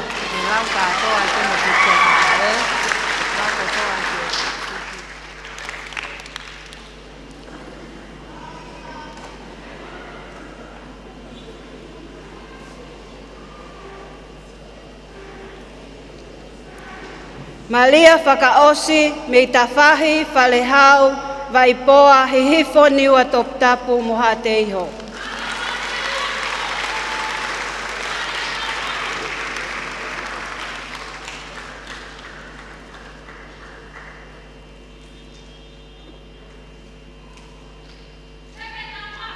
Me levi whinau me hihifo mo waipoa niwa toptapu.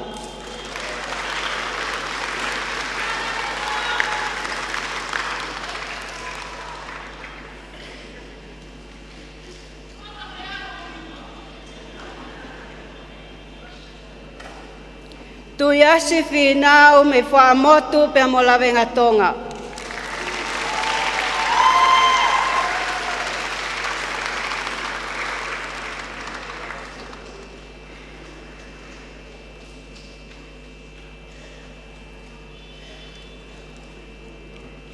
Palasa kovi he isuwa fonua me tofoa pe mo maufanga.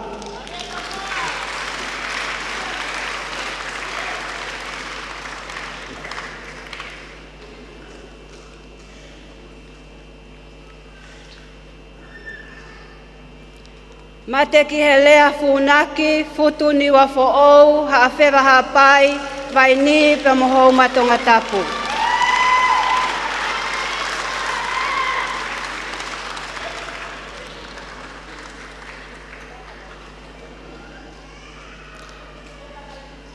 Si pola halasima, pifele toa, nua papu, longo mapu wawau, ho foa tonga tapu.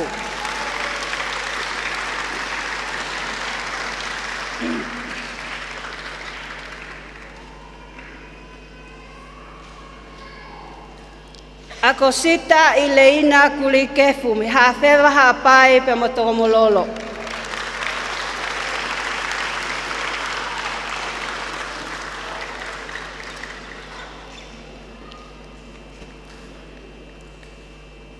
Soa pelangi, ta nea wawau, havelu loto tonga tapu.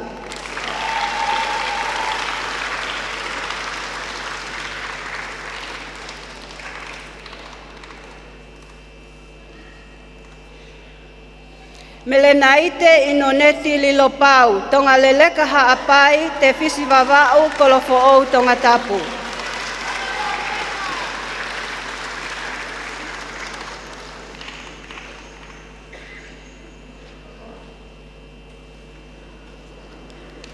Vesta mahe, hihifo niwa top tapu, sapaata niwa fo ou, lo mai viti tonga tapu.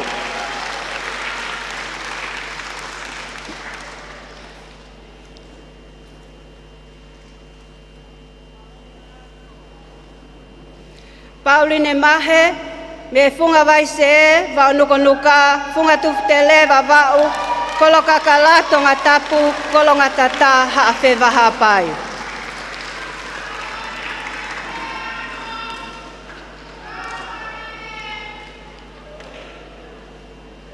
E sela manumua me holonga mo mataika va vau pe mo niutohua.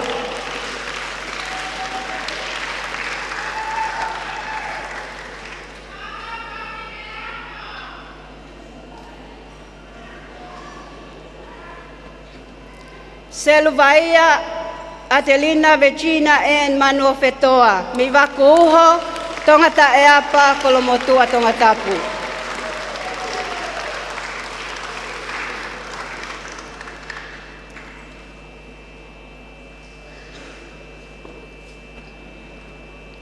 Se le tute matangi me utulau tongatapu pe mo ohonua eua.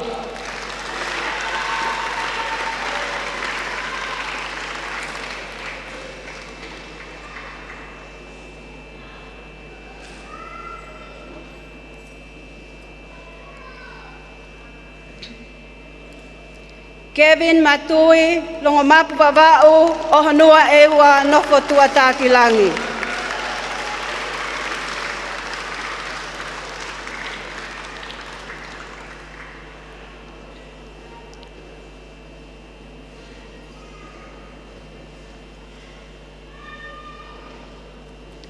Malia loto funganimaa na ufahu, mi whaatumu pea mohavelu loto.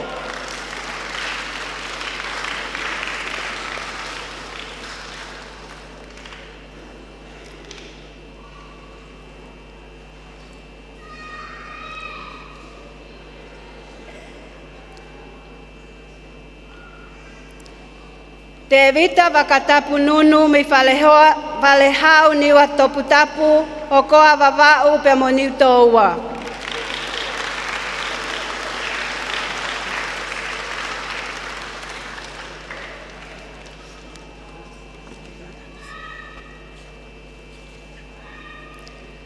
Lavinia maata te isina ofa mi uiha motonga leleka hapai.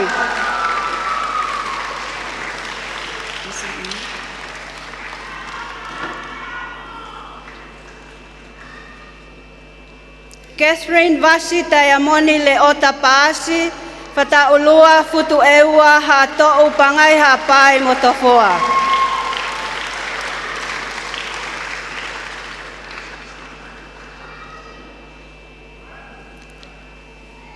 Pita iskeli palavi mi makawe vavau mo ohonua eua.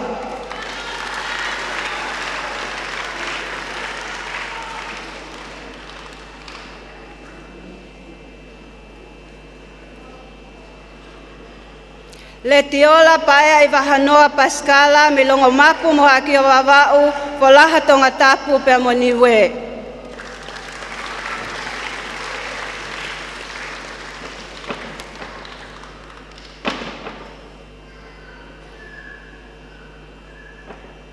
Talika vili pita, hihifo niwa top tapu, faleloa, namuka haapai, kolomaile eua fo ui tonga tapu.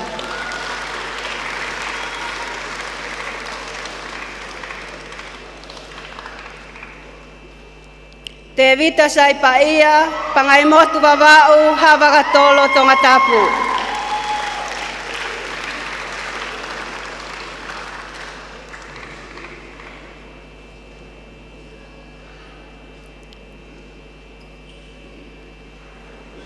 Te vita sili fo amotu mo vaini tonga tapu.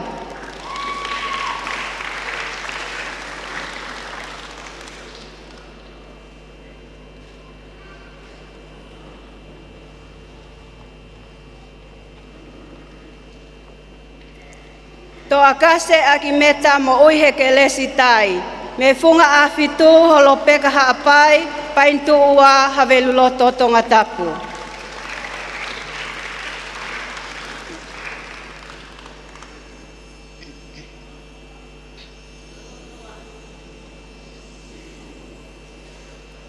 Veisinia pela tona talau, me mounga one haafewa haapai, tuanuku o wakawawau no fotofoa.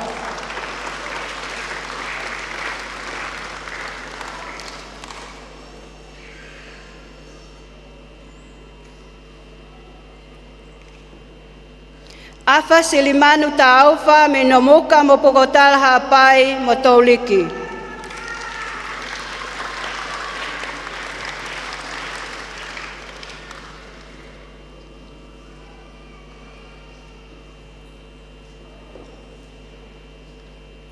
Kiri te laivuna me tu anuku mo tawa vavau fua motu tonga tapu mo ngā one haapai pia mo American Samoa.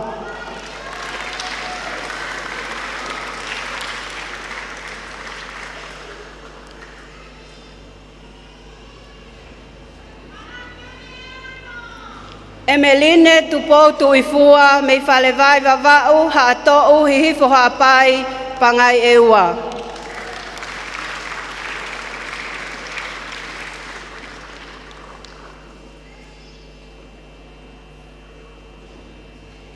Ai lini tukia mi haatua o honua eua na vutoka mo kolofo o tonga tapu.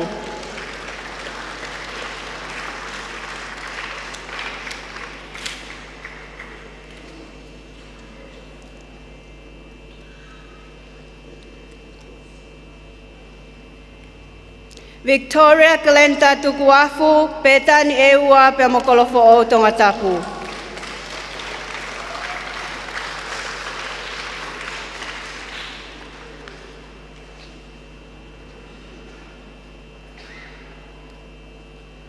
Stefano Junior wike lotu me tafahi ni wa top tapu ha atou haapai pea ha te iho tonga tapu.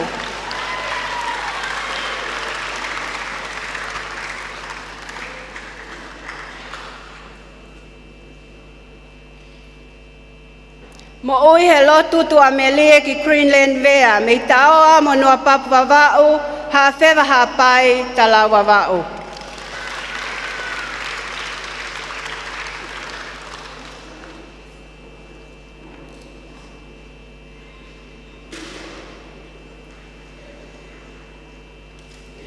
Lau manu si borei huni vau o whawha vea moi. Mi makawe vavau ka peta kolomotua whahefa tonga tapu.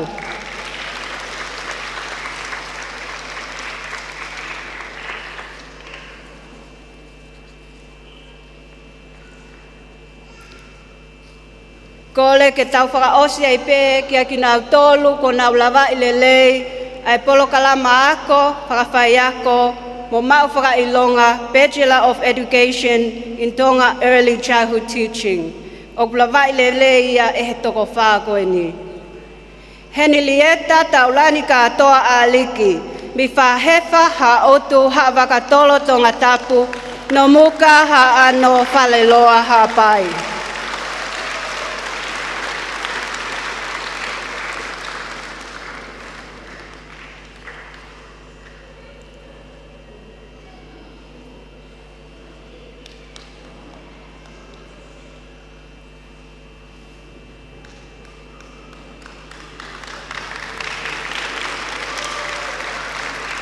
A kesa se ni tuli fo o ka foa, mi mo unga one haapai, hoi moholonga tonga tapu.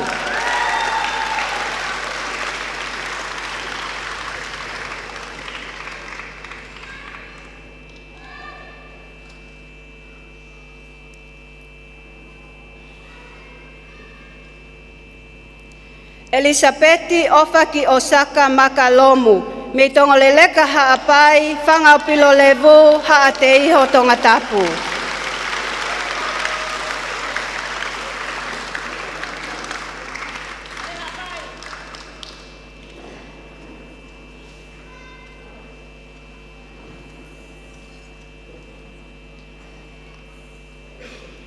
Mele lea ai toa pāhulu tangi noa, me whele mea mo haa whewa haapai, ma pelu mo lau ha otu tonga tapu.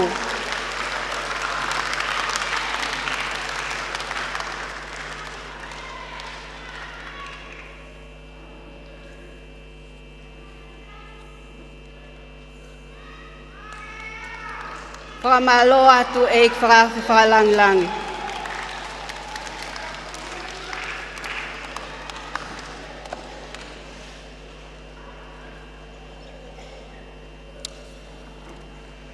Holo peho mea e whawhalanglangi. Tuku mua ke whahoko mai e hakololo tonga, haki whameite ke whaholo aki ai kātoanga e ahon. I tau tahiwa whawha, nai whahoko ai ai kātoanga i siuperi koula, O ia ko anga whawhai ako I Tonga. Pena e whauai, e minista ako e aho ko ia, o e tā langa wariku. Ai laka, pia mo e whasta o lunga, ke whakailonga I aki ai kātoanga, siuperi koula, ako anga whai ako I Tonga I he tau tahiwa hiwa whaa. Pia koe konga ia o e matai koloa, whawhalangilangi,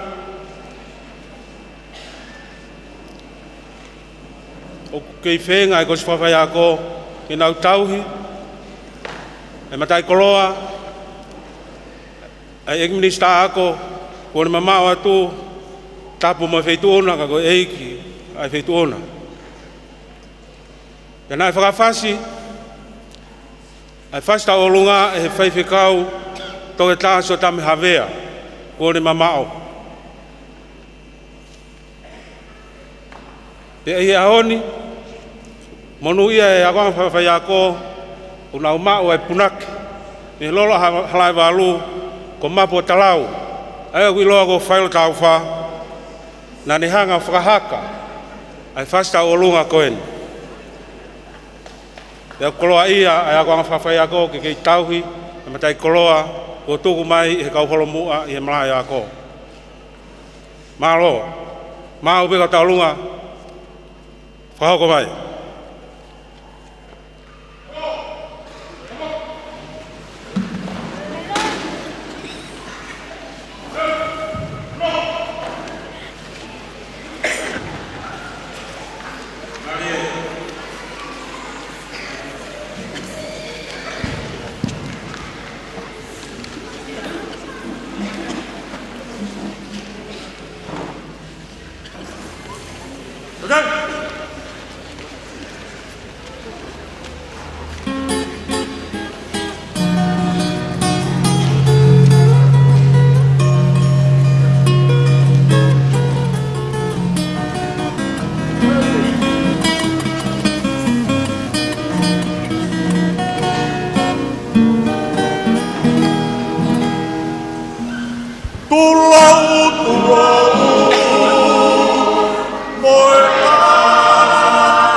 Malo.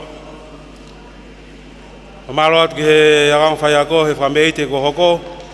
O katak te tau hoko ke tau polkalama to tau kloa me falang langi. Malo.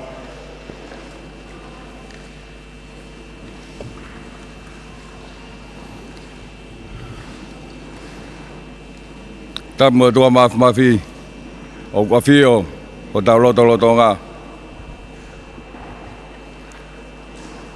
Tapu moi hau o Tonga king tupawon. Taine kui nanas pau. Tama pilinis kau ni pilinis tupaw toa ulkalal. Oi fale ha moi off. Tapu heni ke taine prinsesi SALOTE mafle o pilo el tuit. Ma moi hoei ke fonwa.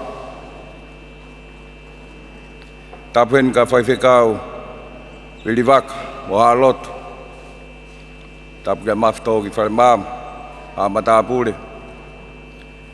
Tapu heni ki sio leo iskeliok. Tap ke tini ako anga tok tasela teisin.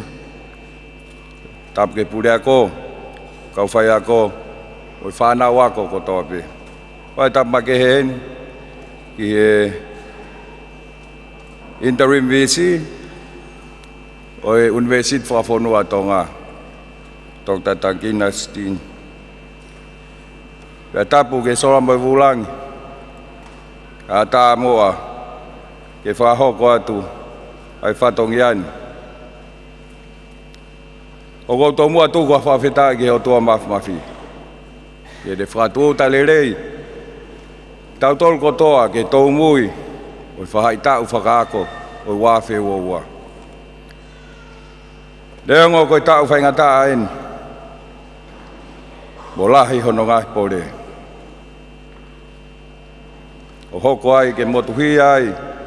Ai time lahi e tau ngai polkama ko. Kai whawhetai koe ahoni, ko tau lusia ko toa i peki tau lang. Kau tau whawhetai mo whakamalo lahi ai, ki he ofa tai whiriwhiri maana ko ai otua. Koe ako, hange koe au mou mea ai hou eki mo e kakai whonua.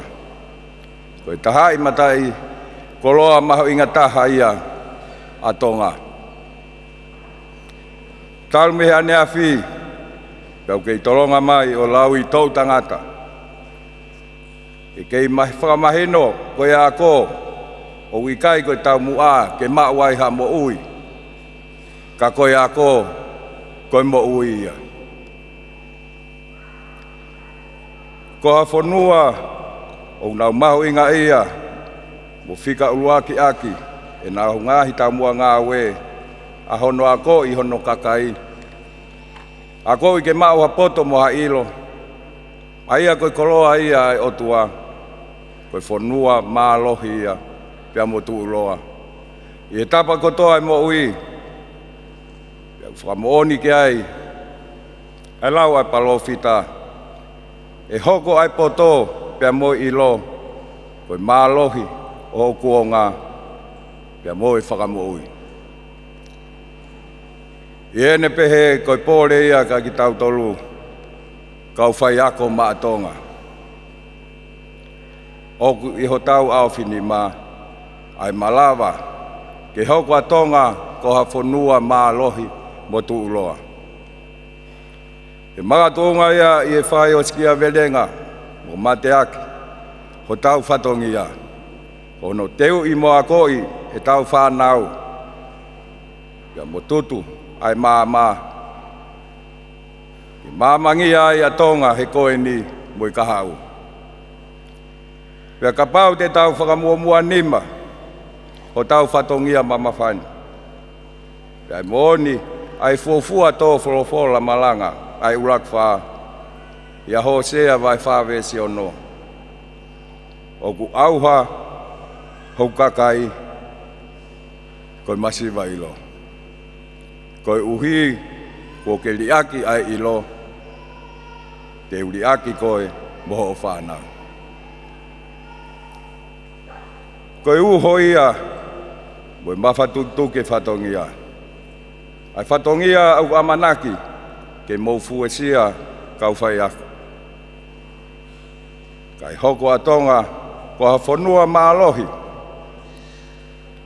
I o tau konga, ka mo uile rei mo fia a hono kakai.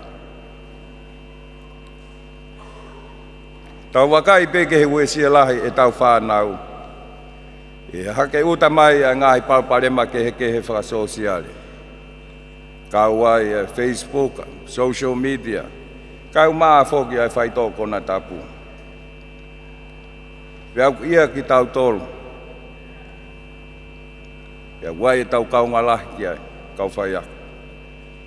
I whai o sikia verenga, mo whakamai le ua ho tau whatongia. E malawa noa pe ia, ke ne hao whakia e tau whanau. Me hanau au hia, e ngahi tau, tamaki, o tau kongani. I hono whakahoko whakamāto ato e whatongia whai ako. E poto ai e tau whanau, nai hoko ai o mālohi ai o tau konga. Pia ka pau e i kai whahoko le rei, kai pau si ho tau whatongiani. E hoko ai e tau whanau o whakaofa, pe te nau. He ai, o nau tau tangatana. Ka koe te e pū kau whai ako mātonga. Hange pe koe whakaino hino ai wholawhola. Koe fua o e lau maari e a ofa. Koe tūki mua tahaia. Paka taula ki ai, e tau whahoko whatongi a. De ongo ai ngahi pōre mo whai ngā taa o hala whono ngā. O tau whitau laki mo ia, e whaka aho. Ka ke kei mao pe ai ofa. Te ta kei ofa pe ho ta whatongia. Te ta kei ofa pe o a he po uri o teu e ta reso ni. Ne ongo e te ongo sia. Kei kāta ki pe ki tamasi. Ne ongo ne whatupuita. Whai kotoa pe en ko uhi pe.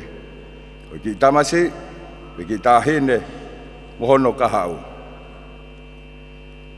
Pea neongo ngā ilo, pea moe tau kei, o tau mau, me ako, kolis whawhai ako. Kai hilia o ai, a ofa. Koi koto whakala ape, i sia tamaki, e tau ngāwe uwhai. O whamaloa ke tin, tau tasela, te isina. Peke pule ako, so filisingano, pia mwe kau whai ako no kotoa. Malo whau e ngawe lahi mo le re. Ako tau whonua i he ahon. O wha historia whoki. E tau tanak tuungani. E koe tanak tuunga, whaka osi eni, ai ako anga whawhai ako a Tonga, i he malu, o e potu ngawe ako. Hange pe koe au mo me ai, e hiki atu ai ako angani. E kamata anga o tau whakaako e tau whoona. Ki e malu, o e fuafua University whawhanua a Tonga. Pe koe Tonga National University. Koe langi mo ngeia, o i kuna ai kātoanga tanak tuunga, o e tau whakahistoriani, ke ai o tuape. Whaokat mua e toenga ki whahohaani e rea whapapalangi. First, I would like to congratulate each and every graduate. This is a very defining moment for all of you. It is a day of celebration, a day when you look back on the many challenges that you have overcome and look forward to those that lie ahead, knowing that you have the skills and knowledge needed to meet them. It is a milestone in your lives that you always reflect back on. No doubt that time will come in your own careers when you think back today and are amazed at how far you have traveled and how much you have achieved. That is the power of a great education system, a system that can change life. a system that can make it possible for you to adapt, to grow, and to do what you once would have thought unimaginable. Graduates, I know you have made many sacrifices in order to come this far. I believe it is important on this occasion to recognize not only your own efforts, but the efforts of those who have supported you on your journeys.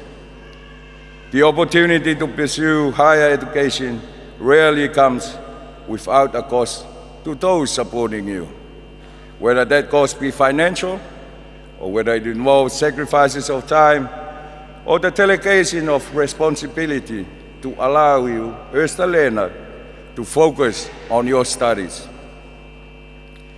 Similarly, I would note that none of us would be here today were if not for the management and staff of the Institute. You too should feel very proud today. Ladies and gentlemen, the importance of education as a whole to the future of Tonga can hardly be overstated.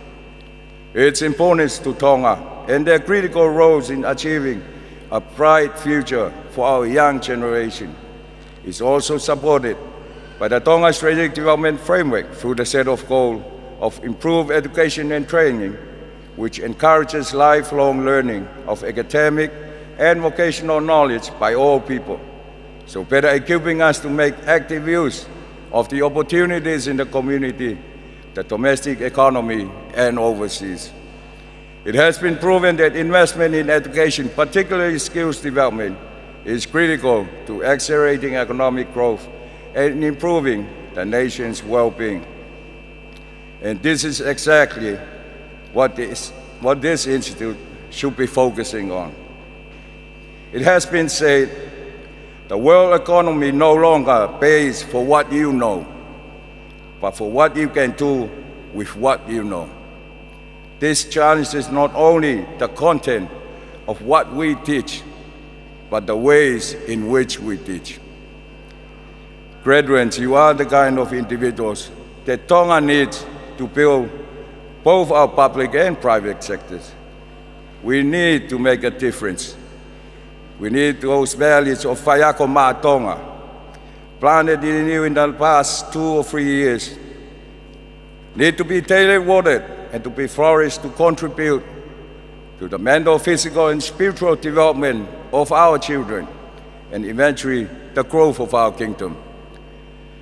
We need to stand together, especially during difficult times, like the challenges of the COVID-19. We need to find new ways to enhance those skills and knowledge enrooted in you during your time at DIOE, to be able to make a difference in the lives of our children, whom they will be entrusted under your care to mold and nurture in years to come. In conclusion, let me quote from the Human Journey, Health and Education in the Modern World. The critical need everywhere in the world is for education to prepare students to lead successful, fulfilling lives. In today's world, this means providing them with relevant educational experiences to nurture their passion, problem-solving abilities, and higher level thinking skills, including critical thinking and creativity. The best solution involves teachers, students, schools, and the whole communities. My fellow graduates, your success today means you have been equipped with the appropriate knowledge and skill to nurture the passions, abilities, and talents of our students, that they could become successful in the future. Congratulations, and God bless you all. Wishing you a very Merry Christmas and a Happy New Year. Ofalahayatu.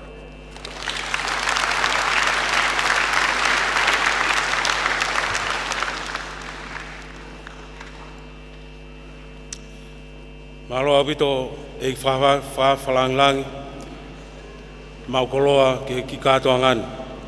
Ko taurea whamalo e whahoko atua e iskelioko, ko e CEO reo e potu ngawe ako moak ngawe, e kahiri ia e spela atu e laumanu Christina Hawaf Taufa, Ko tahe kau mau whailonga diploma e kai kolisi e tau himi tuku. Ko kore ata e beki whaiwhikau ke ne whai tau lotu ko pe whakaosaki e whaswhawhanua. Malo bitu.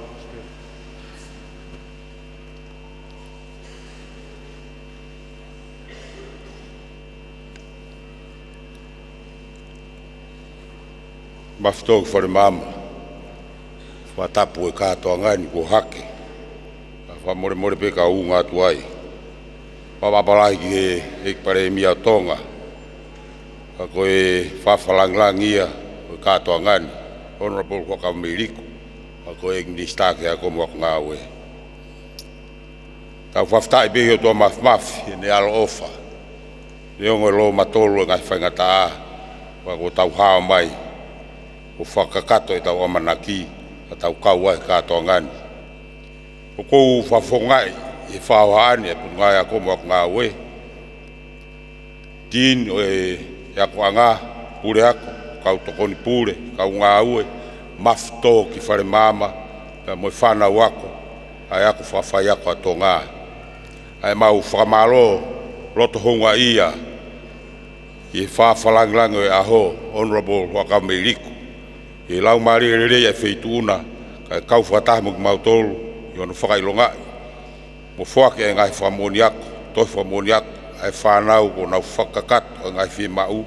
I ngai programa hako ko ini. Ni nau kau ki ai. He tau ko hiri. O maulau monu. I whakawhainga maari i ho taimi. Ni ongo lahi ngai whatongia. Ka ke mea mai i whalanglangi. Ai katoanga e ahoni. O tau ho maulangi. E moe mau fie fia. Pea manatua. Ai ahoni e whanauni. Nā mau kau mo koi e katoa ngani. O ke toi whakakoroa ai katoa ngani. Whawhitai mau koroa. O mau mawhanalahi ho mau loto. E koroa kua tō. O ke whakamanatu. O mau whatongia whawhai ako. E longo mo uia e whonua pea merino. Ko hi ko e whakakakato. O mau whatongia to tonu whakawhai ako. Ae nā mau tari hono pore. Ko mau whatongia ia ke whei laulau i ho mau taimi. Kai tutu e amatakiloa. E tufaki he tapa kehe o whonua. Ke māmangia e whonuani. Neongo ko e taofilongoa ape he taimla. Kai tokoni ke holokia e longoa e whonua. Mau whatawange ke kei toka mai ni alofa. Mo ngahi tāpua ki ke wheituuna. O hi ko e mawhatukituki e ngahi whatongia. Pea ku mau talamonu atu. I he whatongia o toi ngai tauni. Kore pe mua ke whakau atu e whakamaloni. Tangatai ki whaifekau. Ino whakakato. Whatongia whakawhitai ahoni. Pea mono lotua mai mo e whengao e aki. Mo e ako angani. Pe ke kau taula eiki. Mu whaafea e ako anga. O tuho mau tāpuaki. He kau pure ako. Pea mo e ngahi i ako anga. O tau ngāu e whakataha. I ono tokonia. Ai tuunga tau kei mo e mateuteu ai whanau. Ke whahako rerei ho mau whatongia. Ma aloho mo loto tō. Ka tau whetaki nima i whatongiani. E ngahi kup whekau aki kotoa. Mo ngahi hoa ngāu e o ako anga. Ni mo tu tawhaki. Mo tokonia ki mautolu. O au sia e ahoni. Ma alolahi e tokoni. Kau tau whanau. O mo poupou he tapa ke ngāu e ai ako anga ma alolahi. Ki he tin. O e ako whawhai ako. Pure ako. Kau tokoni pure. Kau ngāu e o ako anga. Ma aloho no fuesia e ngai whatongia. He tau mohu whaingataani. Toi whakakakato mo ngai whatongia e ahoni. Pea malo ngāu e lahi. O tau whiawhia i e ahoni. I ko whaau ke toko lahi anga e whanau. I nau tānaki mai. Ki hono ngāu e o tau whunuani. Ka toko lahi ai pe. Mo kau tau whilongo a. Kau mau whakailonga e ahoni. Malo e kātaki lahi. O mo ikuna ai ai polokalama. ni mo kau ki ai whakamonu ia a whatongia o tatari mai ke mo whakakato e whakamama a kahau ho tau ki whonuani a e o tau mate o whai o kou lawei ko e tānak tūnga whakao sieni a ako angani i he malu o e potu ngāo e ako mo ako ngāo e pia mau hoko atu ke university whakawhonua ato ngā e tau whoou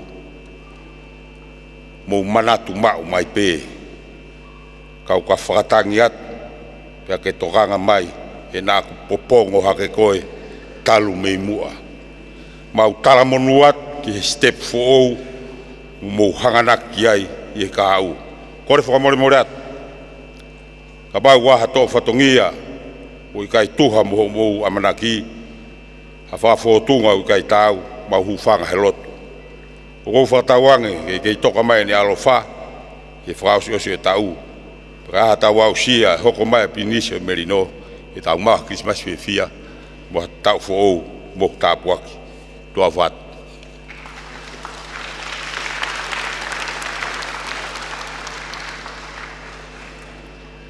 Koe wholofola himi e whakaosi aki e tau katoanga, mau whakailonga, whakawhai ako ki he wawhi woua. Koe ni mangeau whangofulu mā taha o e himi, ni ma whātaha mō ka taki o meha ke tau hiwa. Koe tala ofa aho tau o tua, nei pau ke hau. Koe hau toka tala ngai mei mua, nei pau ke hau. Pea nai lau ai kau palofita, koe eiki tene whakangatahia.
Ai sea e ne tala e alo i ha tamasii, eiki o langi mo maman foki ai tamasii, pea e helifaki hono uma ai pule ki e tukui whonua.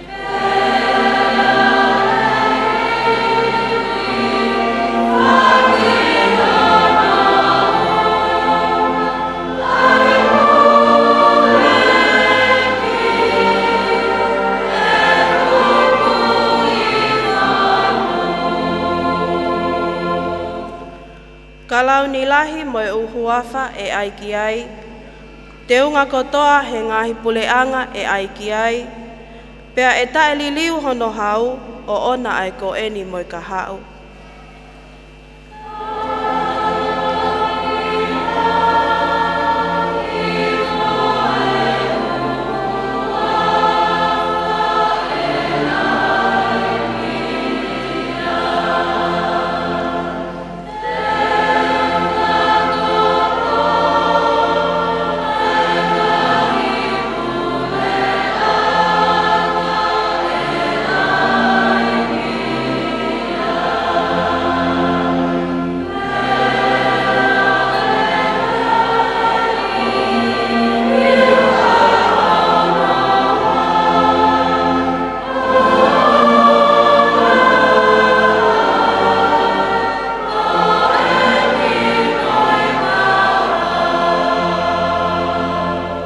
ves whakaosi, vai ki ai ngahi hau ki nima o nau punou, hau ai kakai na nofo haisia o nau punou, tau atai na leva ai popula, pea whai siupeli ai ufonua.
Mafi.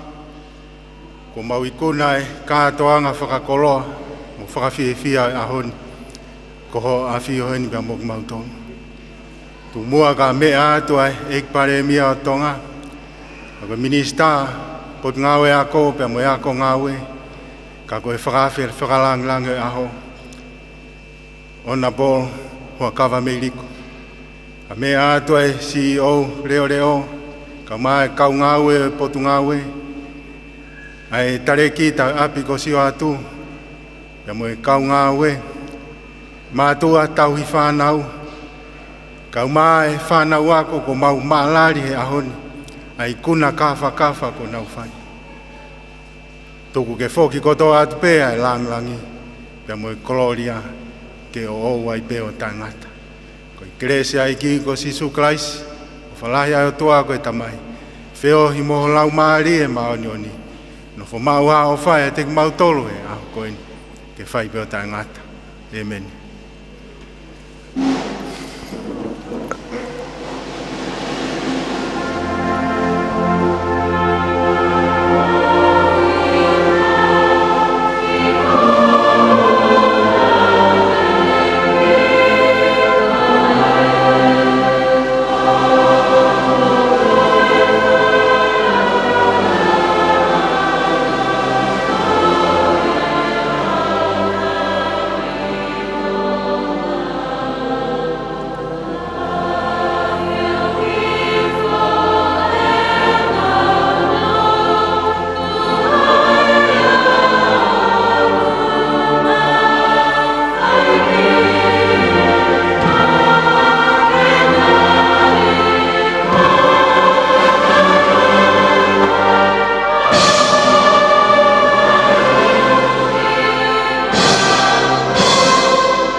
Bito tau ai mo ki fa ba tolu mai fa lang ya honi hip hip hip hip hip hip